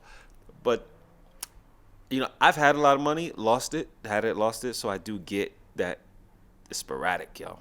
Anything can happen in one moment. You're just back to the bottom like you never was up in life. Even like Michael K. Williams, who helped me in my life, just now, he just died, just like that. Yeah. All that hard work now going to waste. So, it just, that's how I learned, like, that's early. I'm not taking it on personal, man. I'm just living life. I'm going to do as much as I can because who knows what's going to happen. But all in all, this game, no matter what game you're in, video games, whatever, it's a lot of work to build these things. And then once you make it, it's maintaining it. Yeah. You can't just coast to the top. No, because even to me, love is the same thing. I'm in a 9-year-old relationship with my girl, and now I see like how marriages can lose their sauce. We're not having sex as often, but not in a negative way. I just get it now. Like, yeah, you with somebody every damn day. It's not, the spice is gone after that point. But then it's based on something bigger than that, like, I don't know, buying a house and your future goals. Yeah. So owning a company is like the same way to an extent. It can dry out, and I get how somebody could get bored of things, and like like these clothing lines I'm mentioning, like how they could just lose their way because you made it. Now I hit it already, so I mean, what next is there? Mm-hmm. And you struggle with that, so you got to always find something to keep you excited. But reinventing yourself, like Apple, which is in credit cards and stuff now. I mentioned this before, like Super Mario. Every year, Super Mario Golf, Mario Tennis, Mario Kart. Yeah. It's not easy to do that, but you got to keep reinventing yourself. Yeah. Tyler, the Creator. Yeah. It's all the same. And if you're smart with it, you won't be Barnes and Nobles. You'll eventually be Amazon. Keep innovating. Keep innovating yourself, and even with love, that's what's gonna keep it hot, spicy, and sexy. Like me and Michaela, my girlfriend, like we started doing these. Like we're going on a date every Monday. Okay. And it's just one of those things where it's like, because we've been in a three-year relationship, so it's like we're getting to that point where it's like, and when we live together, it's like it's at that point, and it's like, so we gotta do something to like keep this thing like it's never gonna be what it was when we were like just started dating, but like. And, like, you don't really want it to be that way when you're... I mean, you do, but it's, like, you want to find ways to keep it, like, fresh and keep innovating your relationship, Yeah. So, like, me, the traveling helped a lot because I never personally traveled with any female. This is my first girlfriend I traveled. But now we both are saying the next chapter got to be a baby because that'll give us a new scope on this. But all in all, even with your fans, because I look at fans like a girlfriend. It's hard to, how do you keep them entertained so they don't get bored of you? Like, I already know what to expect from Mike. He did it last week. He's going to do it again. Uh-huh. No, that's what happens with Yeah. people. So you got to, that's a struggle, like finding out what your fans are going to want. And it's, to me, it's the same. It's one and the same. Yeah, I feel like an example, like speaking of Tyler the Creator, after he released like his first couple of albums, and I feel like Flower Boy was his first album where he started to get songs on the radio or at clubs. Yeah. And like that was when he really started to grow, but that's also the most important time for you to deliver an even better project like Igor. Yeah. And then an even better Call Me When You Get Lost. And like you got to keep on going up, you know, like even though people could look at Flower Boy as like, oh, he's made it. Yeah. If he would have stopped there, then he would be like Designer, you know, in 2012. He would be stuck in 2017 with Flower Boy, but he like kept on reinventing himself. Yeah. And his I see his shows. I don't know if you see people posting his shows. Mm-hmm. He's on tour right now. His shows look incredible. He got like a car that comes Incredible. out. Dope design team of the stage and stuff. I love what I'm seeing of him. So the first Tyler the Creator show I saw was after he dropped his Cherry Bomb album, and I think I was maybe 14 or 15, and he was playing at this venue called the Complex. It was like a smaller-ish venue, and it was kind of when he was in that phase where he's wearing like shorts, a white T-shirt, a 5-panel hat. He's got his guys. There's really there's no set design really. It's just kind of him. He's got his DJ, and they do their songs. And then a few years later, he comes back and does the Complex again for Flower Boy. Yeah. But is a little bit more organized. And then a few years later, he comes back to a bigger venue called the Saltaire that is right on the Salt Flats. And that was for the Igor tour. And that was when it's like, oh, he's getting dialed. He's got like the same outfit for all the shows. He's got like the set is totally different.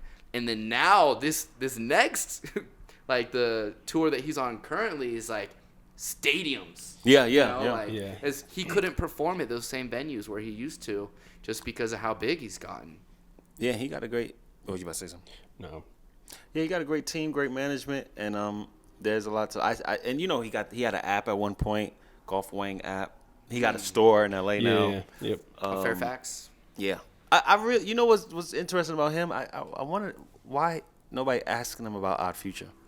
I feel like they just broke up, and then there was never no conversation really about where did Left Brain go, where did Haji Beats go, you and Earl Sweatshirt. Why is Earl so distant? What happened? I want to know that personally. Yeah. What happened there? Because that's why he started making Golf Wang. It was like I don't know. I guess he didn't own Odd Future. I don't know. Because he was breaking away from Odd Future. I mean, I heard that there was a lot of from like internet gossip. I guess there was beef between him and Haji Beats. I believe it mostly, and but I don't know about him and Earl. Earl has a pretty crazy story. Yep. That I don't know too much about to be able to say it on camera, but like his story is super interesting, and also Frank Ocean, like part of that whole Odd Future thing, like they all kind of split apart.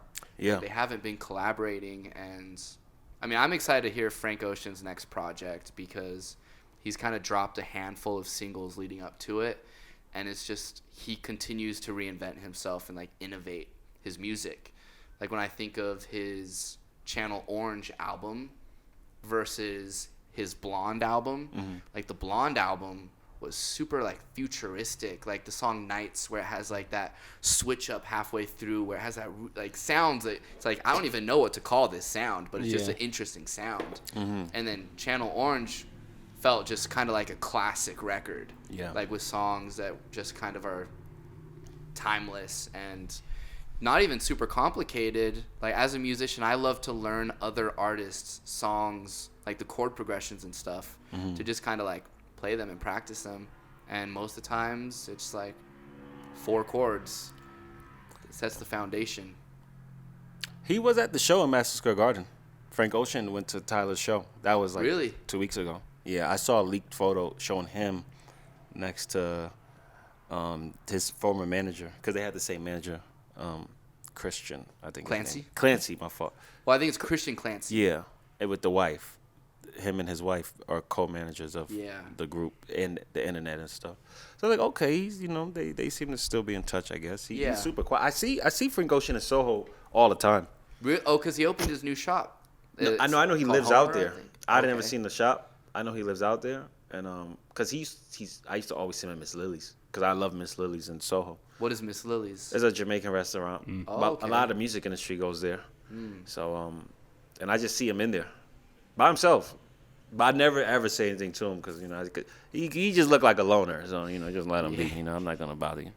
For sure. I know when like I should go up to somebody when it's like just let them live. Yeah. Because then you're gonna, not me, but somebody's gonna think they're being a dickhead when they're genuinely like not trying to be famous today. If that makes sense. For sure. Right. For sure.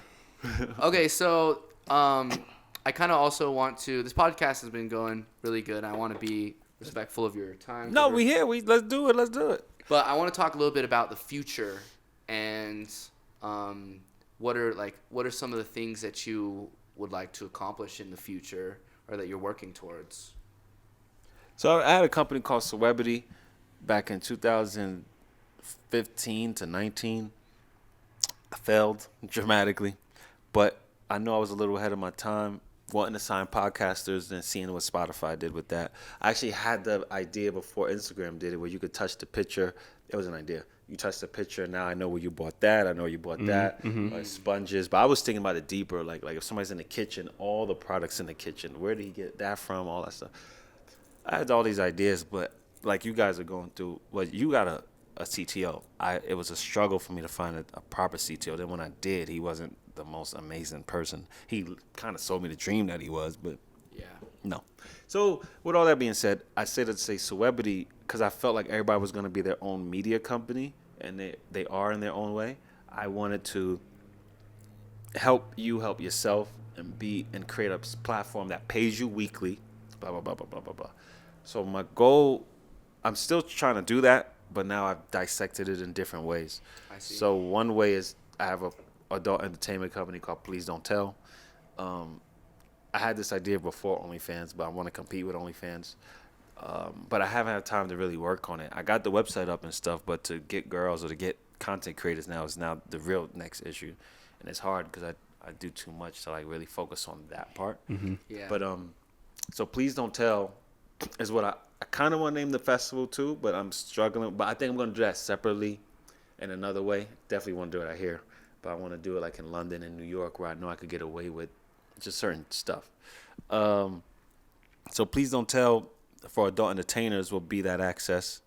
And then I want to create my own like concept of South by Southwest with this festival. That's why I want to do conferences and give new artists a platform to perform while a main act, you know what I mean? I got an acquisition company called River Phoenix Acquisition Agency, and where we own pieces of other companies, but only want 5% because I want you to be the boss. So we have a cupcake shop in Jersey. I was working with Mikey Likes at Ice Cream at one point, but that went left. We still own a piece of them, but I'm taking him to court to sue him in due time. And then we have Walmart through my girlfriend because she owns it with me.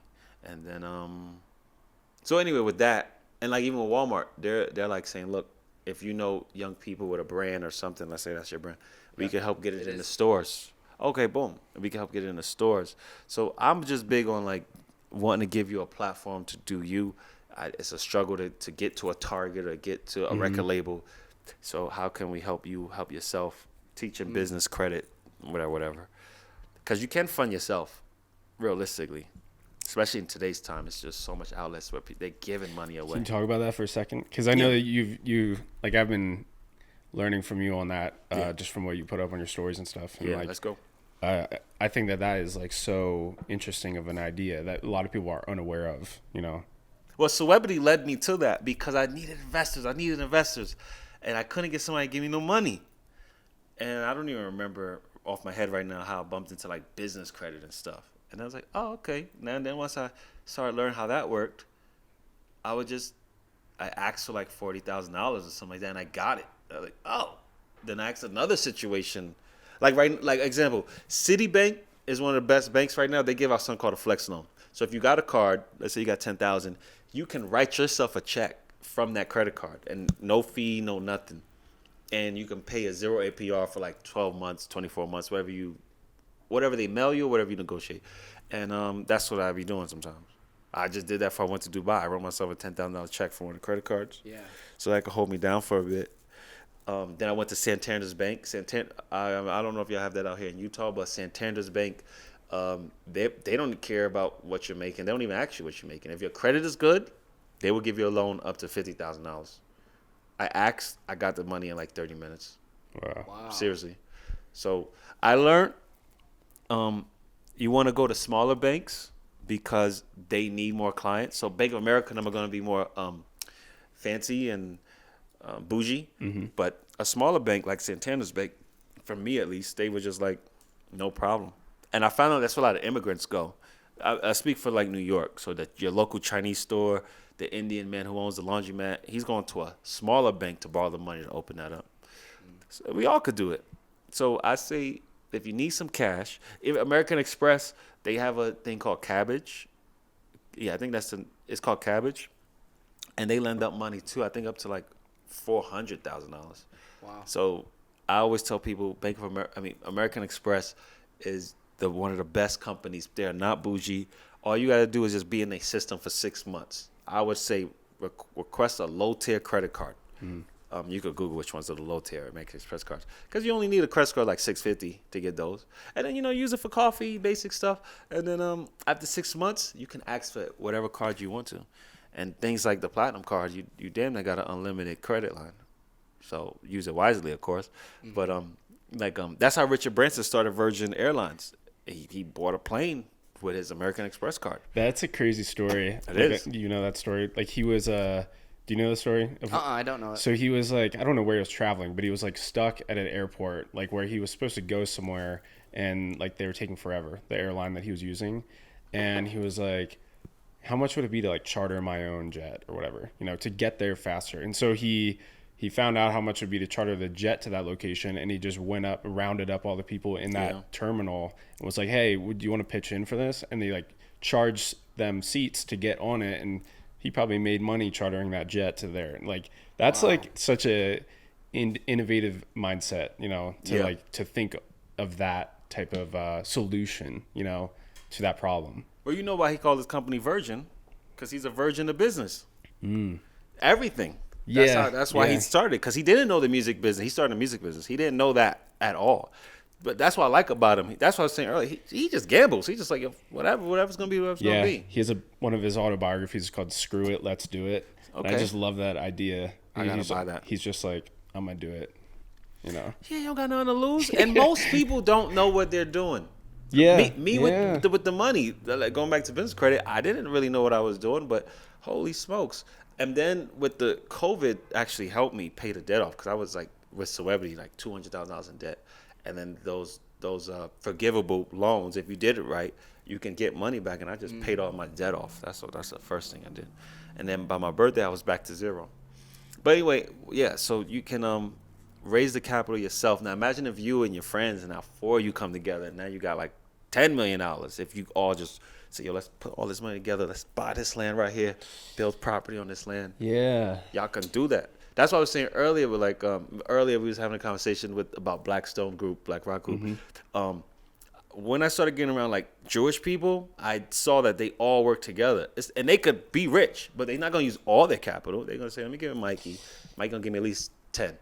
You're gonna give me 1,000. It don't matter to them. Just give me something, and you're gonna get. Because Mark Zuckerberg owns Facebook. Facebook has over 200 partners. I don't know if you know that. Wow. He only owns 30% of Facebook today. But Bill Gates owns 0.2%, and this person owns 0.9%. So that's why I started getting acquisition companies, because I was like, when I found out about BlackRock and them, it's kind of like the music industry. Universal don't own 100% of Rockefeller. I just need 10% of it, and that's strong enough. And I'm going to have 5% of him and 4% of him. And we all going to put our money up. Last example was when I was watching The Last Dance, Michael Jordan, the owner of the Bulls, He said it in Last Dance, somewhere in one of those parts. He said, I called a few friends, and we bought the Bulls for like $2 million. But he said it was like 16 partners in buying the Bulls. But when you add up what the Bulls is worth today, that you know what I mean? That was a good investment. Yeah. So they that's real group economics, like coming together and saying every dollar counts. We all don't got to give $1 million. If somebody give me $100, that's better than we only got $0 right now. So, and they're all going to their friends or going to the banks, and y'all can all do it. We can all do it. You can be a millionaire if you two want to before the year's over each. Even a credit card, I don't have a credit card. Even the credit card technically makes you a millionaire, like an American Express one, if that makes sense. What you do with it is on you. Yeah. Yeah, that seems like such like a better solution, because it's like the old model is like, if I want to buy this land and it's $1 million and I got to put down, I don't know what it would be, but let's just say $100K or whatever. Yeah. Like, to like save that money up, like to do it the old fashioned way and like save up $100K, it's like, you may be able to do it and like you may own like all of that land, but you're going to do it in such a slower way than if you were like taking like the phrase, it's like, it's better to own 10% of $1 billion company than 100% of $1 million company. It's like, what are you, just, I guess it depends on people's goals or whatever, but if you're trying to like rapidly gain wealth, then it's better to just like get a little piece of that, little piece of that, little piece of that, then try to like hoard up all of your own personal money into like one investment, and because that could fail, like that one investment could fail. Most likely it'll fail. Yeah, it's like, but when you're spreading it out on a bunch of different things, then your chances are gonna go But when up, you have partners, now you're each other crutches. So you break your leg, he's gonna hold you down. He's gonna get a stick or something. I got you. I'm gonna break this tree, and you're gonna use that as your cane. That's the point of having family and partnerships, and that's what I learned with like the Jewish community. Because I had an ex-boss, his name was Solomon. He owned a company called Vita Group, and they own the licensing to Baby Fat, Fat Farm, South Pole, all these black urban brands.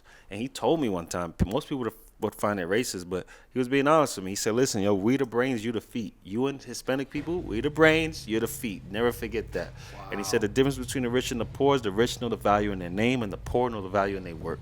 And he said, once you understand that, you're going to be wealthy. Because that's why he would buy names. He would just, like, let's say you make that into something, he just come and say how much. But I learned that he's not using his own money. He's just going to the banks and be like, because he has a good relationship with them already. Say, yo, this kid wants $20 million.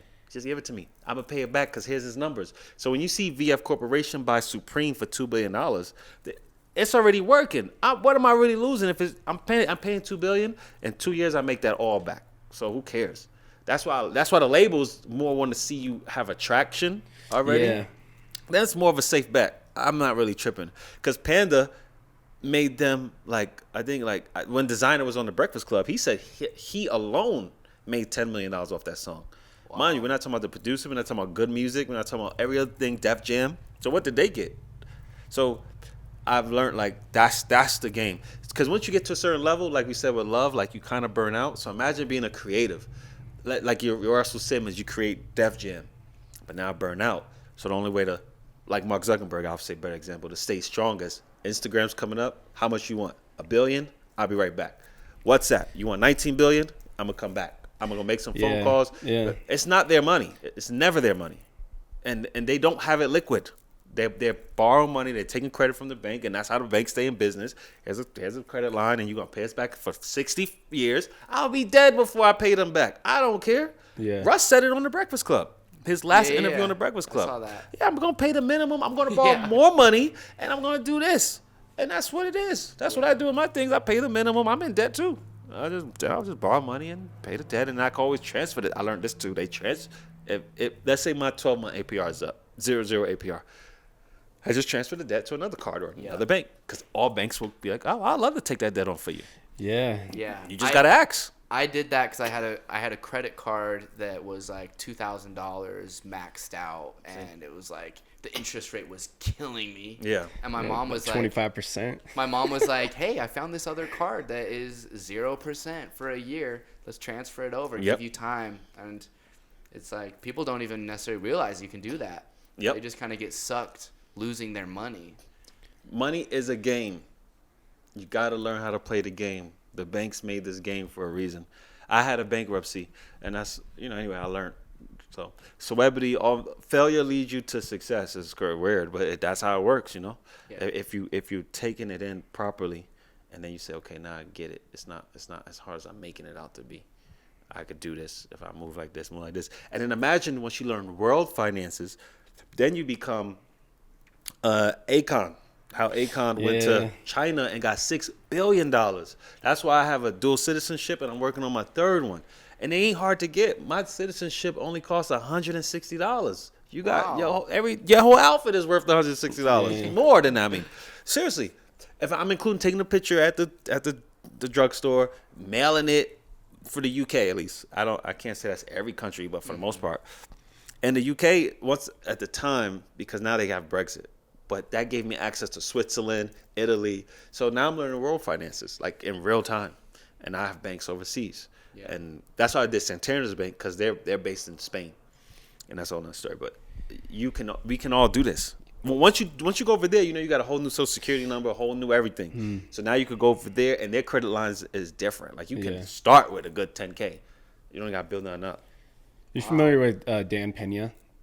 Yeah. He's half Mexican. Yeah. He talks a lot about this idea of like using OPM, other people's money, to fund your deals. Yep. And like he talks about that of like, it doesn't matter what, like you can have the worst idea in the world, but if you go to enough banks, someone's gonna fund your idea. It's just about like how many times are you willing to like face that rejection of someone saying no, I don't want to give you the money, But like he talks about that too, of how like all these small banks out here, they need you. Like you are the customer, and so you going in there and asking for money, like they want you to do that. They want to. That's how they make money. Yeah, they want to lend out money, because I mean, even if like you're gonna have to pay them back eventually, So they're gonna be making money on you, so you're a customer, so And they're not gonna tell you no if you know what to tell them.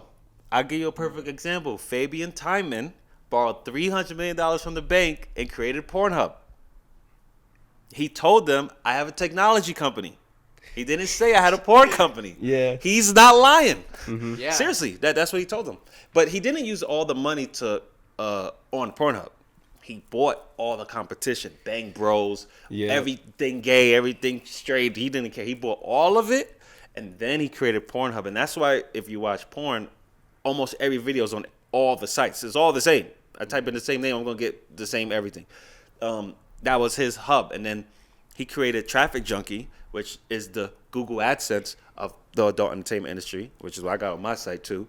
And they pay a lot of money. I forgot the CPM or whatever, but it's like, yo, this is free money, and he don't got to make the content. Everybody's making the content for him. Yeah, this, it's such a game, because it's so like prevalent in the startup world as well. Like I was just watching a video on Apple and like their AR stuff that they're going to be doing in the future, and like it was showing all these different cases of like Apple acquires this company that specializes in this. Apple acquires this one. And it's like, it's not that Apple is like developing all of this stuff in their own offices. It's like, no, they have the money. They're going to go buy that person that's been working on it for 10 years. This person, all under the Apple umbrella. And then that's how they win, because they don't try to do everything themselves. They acquire all these little pieces that make you invincible, Irv Gotti on Hot 97, if you want, I'll find a clip so you can put it in. He said his Jewish lawyer told him, it's not about the money. It's about the money. I've learned with like a Leo Cohen, all these big guys in the music industry, they need the money for that. This guy's coming up, he could potentially ruin me, like MySpace and Facebook. I have to buy him out or do whatever I got to do so he doesn't do that to me or whatever. That's really what they want it for. They don't care about a Rolls Royce or a Rolex. This is theater to lure you in. So let's say I want to buy you, and I'm going to take, let's go out to eat. That's a way people like to gauge where your mind is at. We go out to eat. Get whatever you want. Get vodka or whatever. And then they're going to say, yo, you want to go on vacation? We're going to put you on a jet. And you're like, damn, this guy's living. And that's how, they all do it. Yeah, because Jack Ma said it happened to him. When Yahoo wanted him, they got him real drunk. And they tried to offer him like something light. And he's like, I ain't that drunk, He said it somewhere like that. But he's like, I get what y'all trying to do. Y'all trying to lure me in. So they want to buy me out for how much, but he didn't sell or whatever. So once you understand how it works in the game that's being played, then you realize like, okay, it's really simple, and I could do it too. And that's not just buy what's working, and you're gonna win. Yeah, I think having like the real asset is being able to know like what's hot, you know, to be able to acquire that, or like to have like a like we were talking earlier about like all those old record label guys. It's like they don't bring that much value to the table aside from like the money, because it's like we as like our age group, and we have a better idea of what's hot right now than those guys may do, because we're like in it. That's right, you do. So it's like you know, if we have our ear to the ground. Yeah, it's like, and if we have that money, we can do that almost better than they are, because it's like we're so tuned into this. We're out here, you know. Like that old record executive doesn't know what music is popping right now, or like they don't know who the next emerging artist is gonna be, or the way it's gonna move. You're stronger than Gary Vaynerchuk, than all these guys. You two. I'm saying, let's speak on YouTube now. You're stronger than both of them. You just don't have access to that capital or whatever. Yeah. So he's a salesman in that regard. But okay, but you said it's like, I throw to Jerry Heller. Jerry Heller created Ruthless Records with Eazy-E. The point is that, I'm speaking from the movie perspective, Jerry Heller don't listen to rap. He's looking around like, the kids like this. I don't give a crap about nothing else. If they like it, what do you need, Ice Cube, to make this work?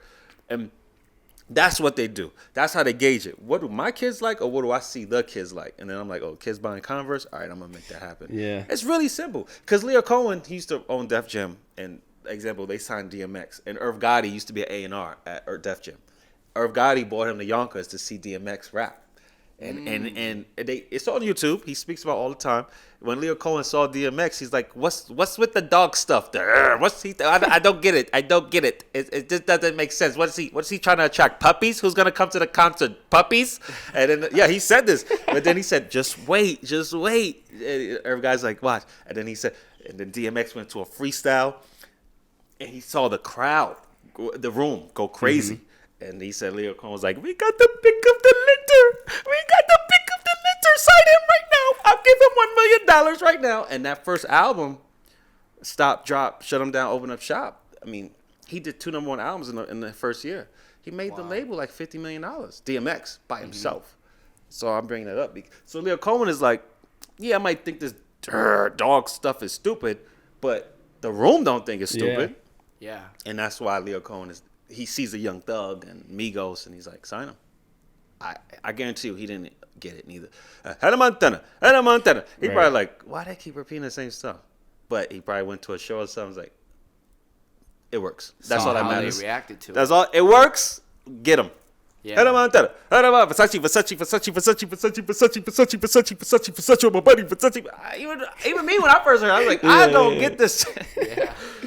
But it just is what it is. You know, there's a lot of stuff I don't get, but the kids get it. So it's my grandmother probably listened to an NWA and was like, "What is this? This ain't Frank Sinatra." Yeah. And then but NWA, Dr. Dre, Yeah.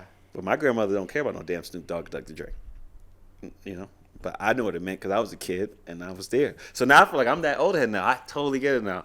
I'm like, I don't get this stuff, the tight jeans and the Young Thug wearing a dress on his album cover. Yeah. I'm like, this ain't what hip hop's supposed to be. Mm-hmm. But that's what it is now. I mean, Kid Cudi wore a dress. Jaden wore a dress. Young Thug wore a dress. And I think it's like, that's the ultimate sign of rebellion and fearlessness right there. Yeah. Because they know, of course, you're walking out on the stage wearing a dress. Everyone, like, immediately people are going to be, like, confused, or they're going to be judging you based on that. And to be able to do that takes a level of fearlessness and, like, not giving a fuck. Like, it creates conversation. Yeah. And that's what you want to have as an artist or as a product creator. Mm-hmm. What's my conversation going to be? That's really where the money's at. Is it going to be after police? What's it going to be? And then once you figure that out, like Grand Theft Auto, I at least the 3 that came out on PlayStation 2, I remember my mom and moms just being like, "Well, you gonna blowjob on a video game? Like, what the hell is going on here?" Yeah, this was, and I remember being a kid playing. It's like, oh holy snap, I'm getting a blowjob on a video game. This is just how I felt. Yeah, yeah. And I'm like, but look at the name of the company, Rockstar Games. And what is a Rockstar? Rebellion. You know, so I'm like, the name makes so much sense. You know, and they all about that. And every time they take it to a next edge. What else can we do? You know, so I get it. The Rockstar. That's Be a super rock star. interesting, yeah. So, okay, another thing that I wanted to ask you about is, for one, like you've always been someone that has had like the most unique fashion, or at least from my perspective. Like the clips on the brim of your hat, the kid. Like, I want to hear a little bit about that Crown because you're the jewels. only person like who I know who's like has that. Yeah, you're right. Yeah, I'll tell you the true story about this. I used to model, and what's the story? I used to model. Oh yeah, I was walking down the street, and I bumped into a stylist. Bumped into me. I was 18, and she was like, "Oh my God, you could be a model." I'm like, "Cool. Would you model for this Japanese brand?" So I did. The Japanese brand had these there. This was not on a hat. I really wish I could remember what they did it on. I don't even have the magazine no more. I don't have the pictures no more. So they had these on something, and I asked, "Oh, can I have those?" I just thought they were cool. I had them for a good. This was like 2005. I had them for a good 5, 6, 7 years, a couple of years, but they were just always sitting on the table. Never did anything with them. My ex-girlfriend was the one that put it on the hat. Not as a style thing. I just think she was in the room. She was bored, and she was just playing with it and put it on the hat. And I said, "Damn, that looked dope." Just like that. That's how it happened, to be honest. And then I just started, and I'm going to wear it outside. I wore it outside one day, and I saw some reactions. I was like, "Oh, this is going to be my little thing."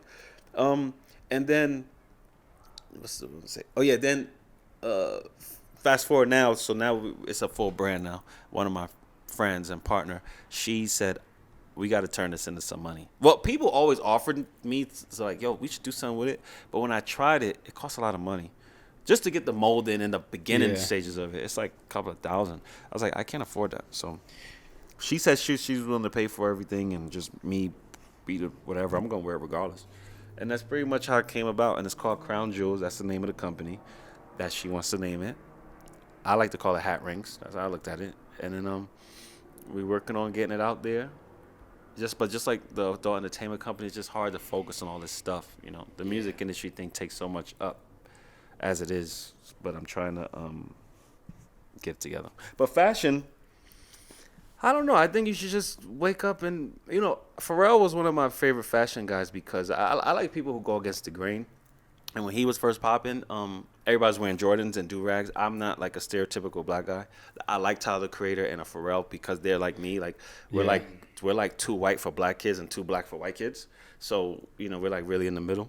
So then I just wear what I think is dope. Like I'm wearing Levi's sweatpants. Yeah. But like I said, I got some Louis Vuitton, real.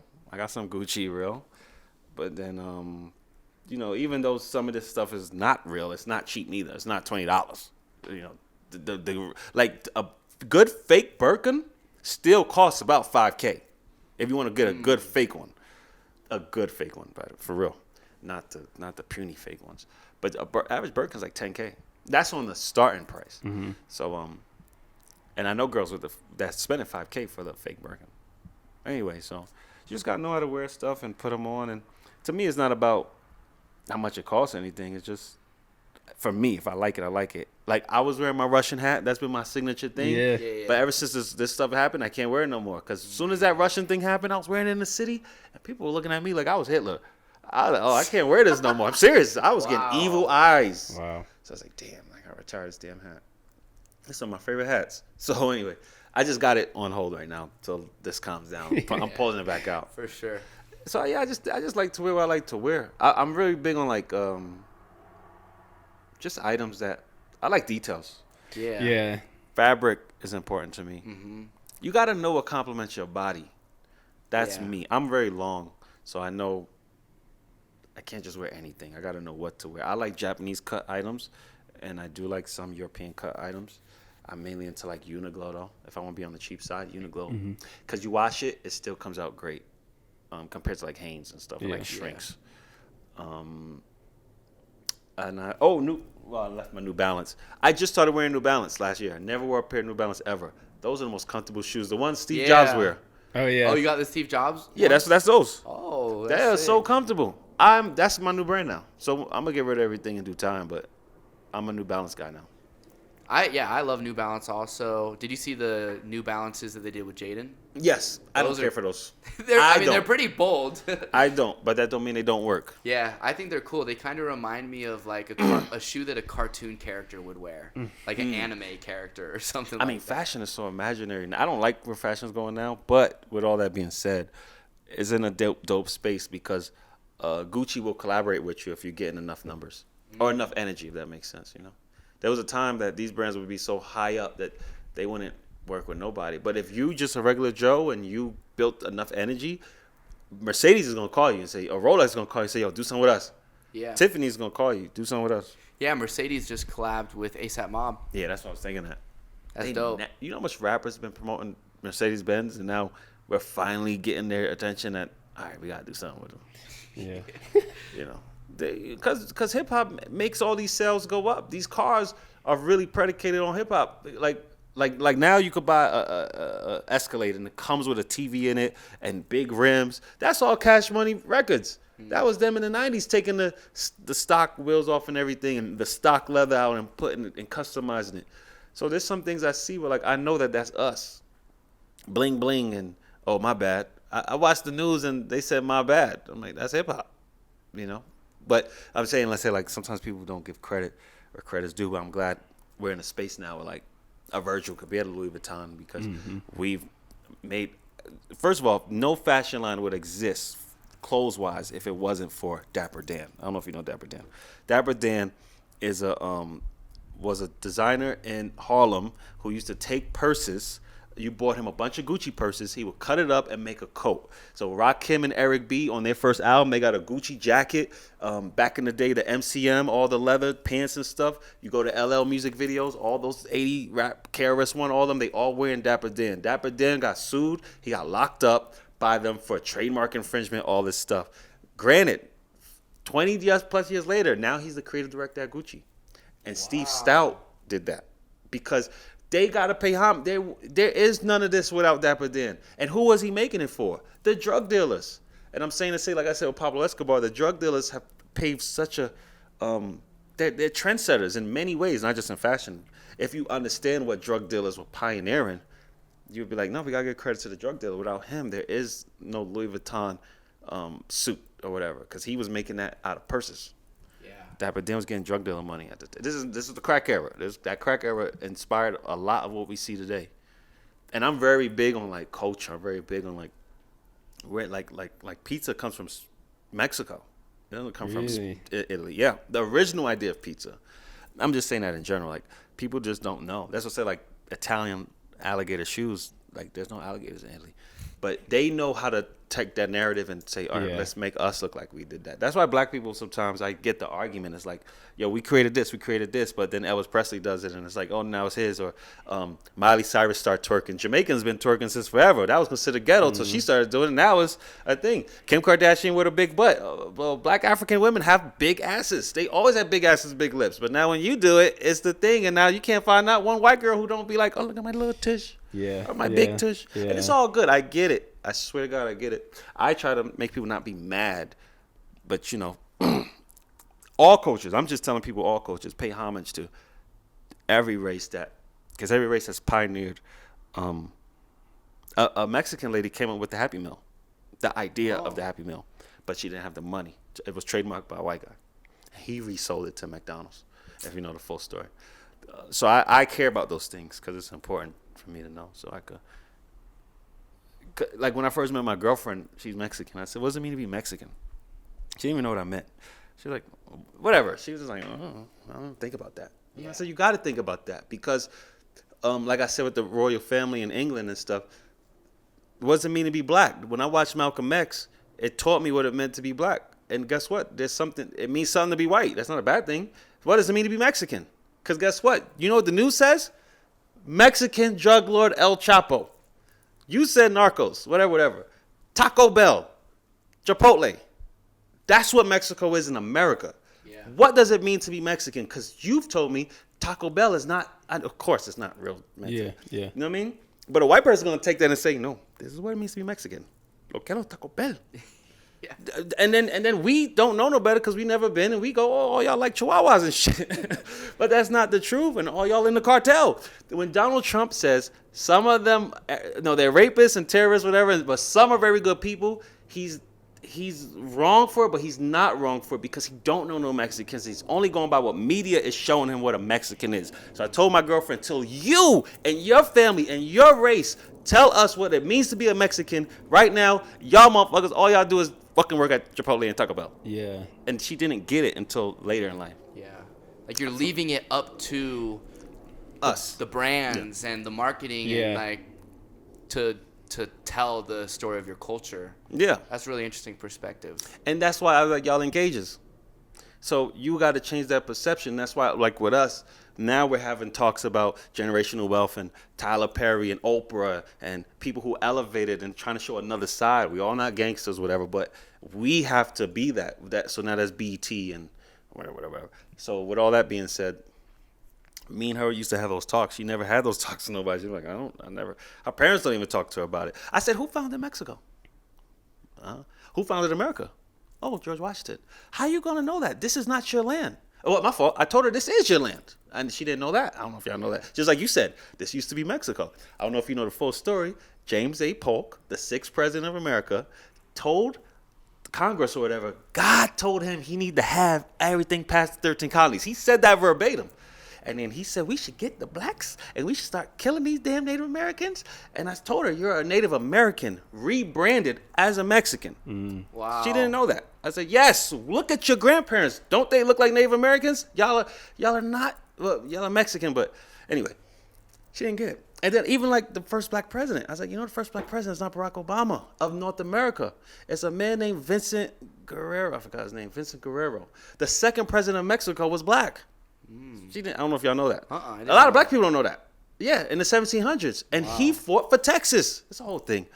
I care about history. I care about this shit. It's important. Culture is important to me. I respect culture of a plant, the culture of grooming, the culture of brushing your teeth. Barbers came from the doctor.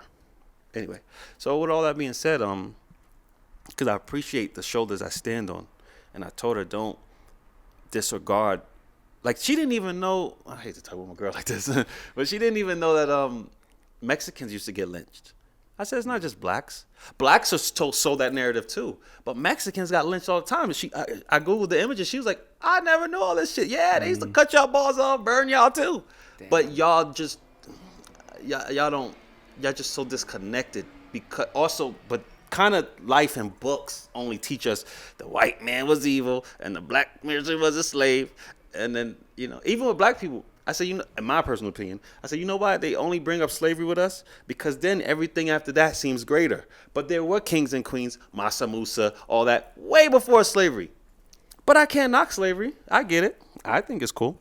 And not cool like cool, but I feel like I understand it if I was white back then.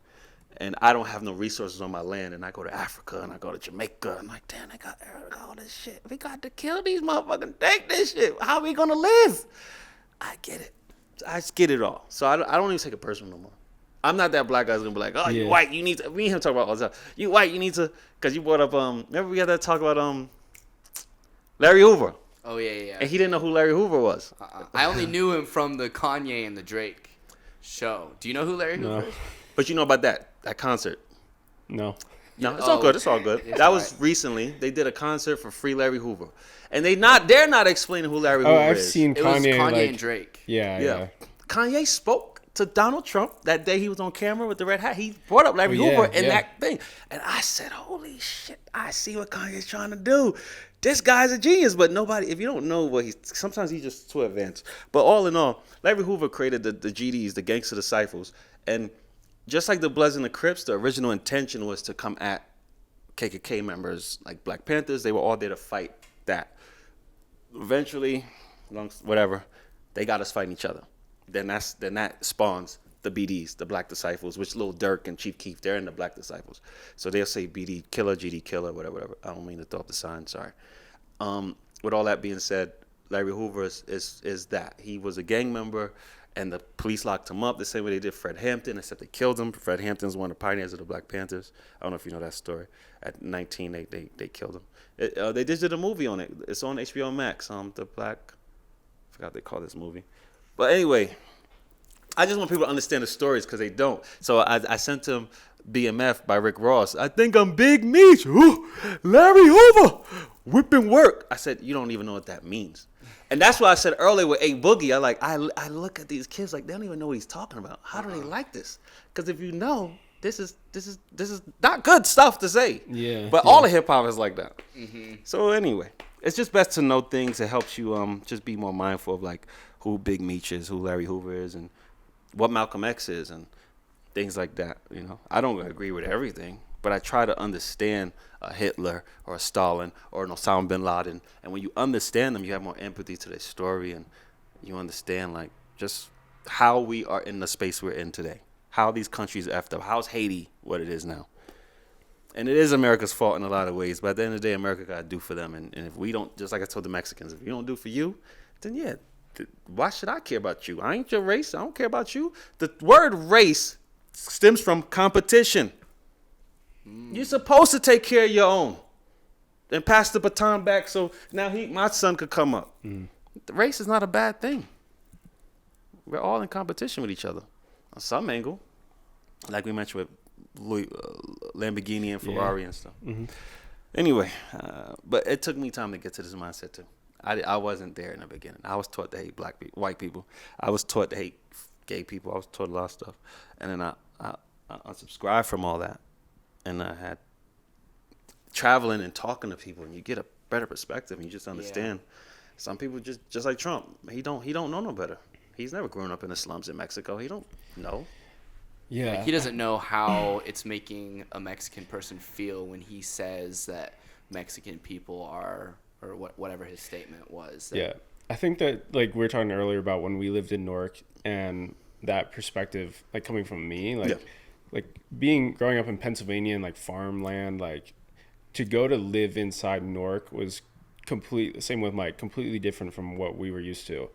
But on some level, it was so enlightening for me to understand what it feels like to live in that environment. Like we were living there for a year, and it was like I felt that constant stress. And you know, I can never compare like what I experienced in Newark to what people like who lived there their whole life. But like I gotta like even 10% of what it's like to live there, like just that constant like struggle and stress of like that. And just so like I'm not saying that like I know that, but it was like I saw it and I felt it on some level, and I think that really like definitely changed my perspective. But I say that to say that it's really important to like have those experiences and conversations with people that isn't really like what you're used to, you know, because it opens it up and changes your perspective on the situation, you know.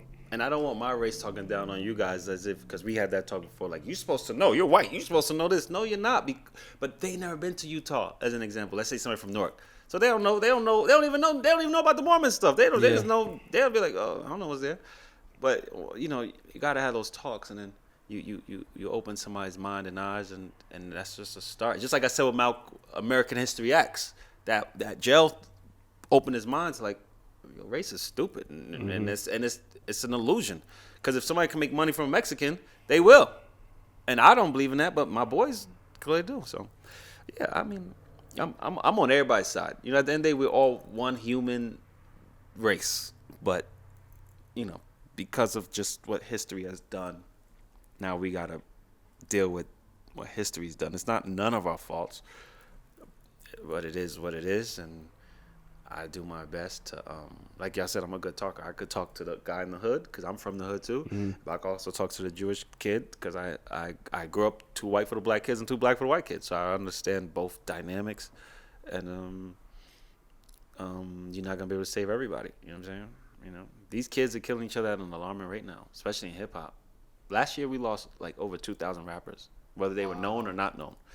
This is the first to see kids just like killing each other over nothing. Anyway, so I'm trying my best to talk when I meet some of them. don't blow this opportunity. You know, there's people that can have it, but they don't really. We're at Madison Square Garden, and it's, you know, you see all these kids go on the stage. I'm like, y'all don't even get where y'all at right now. But in their mind, I'm. So you know what I learned with this music industry stuff? Even when I'm dealing with women, whatever, I gotta see where that person's mind at and see how they see themselves. Man, I hate to kill right there, but I know. that was like a really great conversation, and I really appreciate you sharing all that. Yeah, because I mean, another thing, like on what we're just talking about, like most of our audience is gonna see this are like a bunch of white kids like us who've only been alive for maybe 20 years or so. Yeah. And so like your perspective is so important, and like definitely just from like.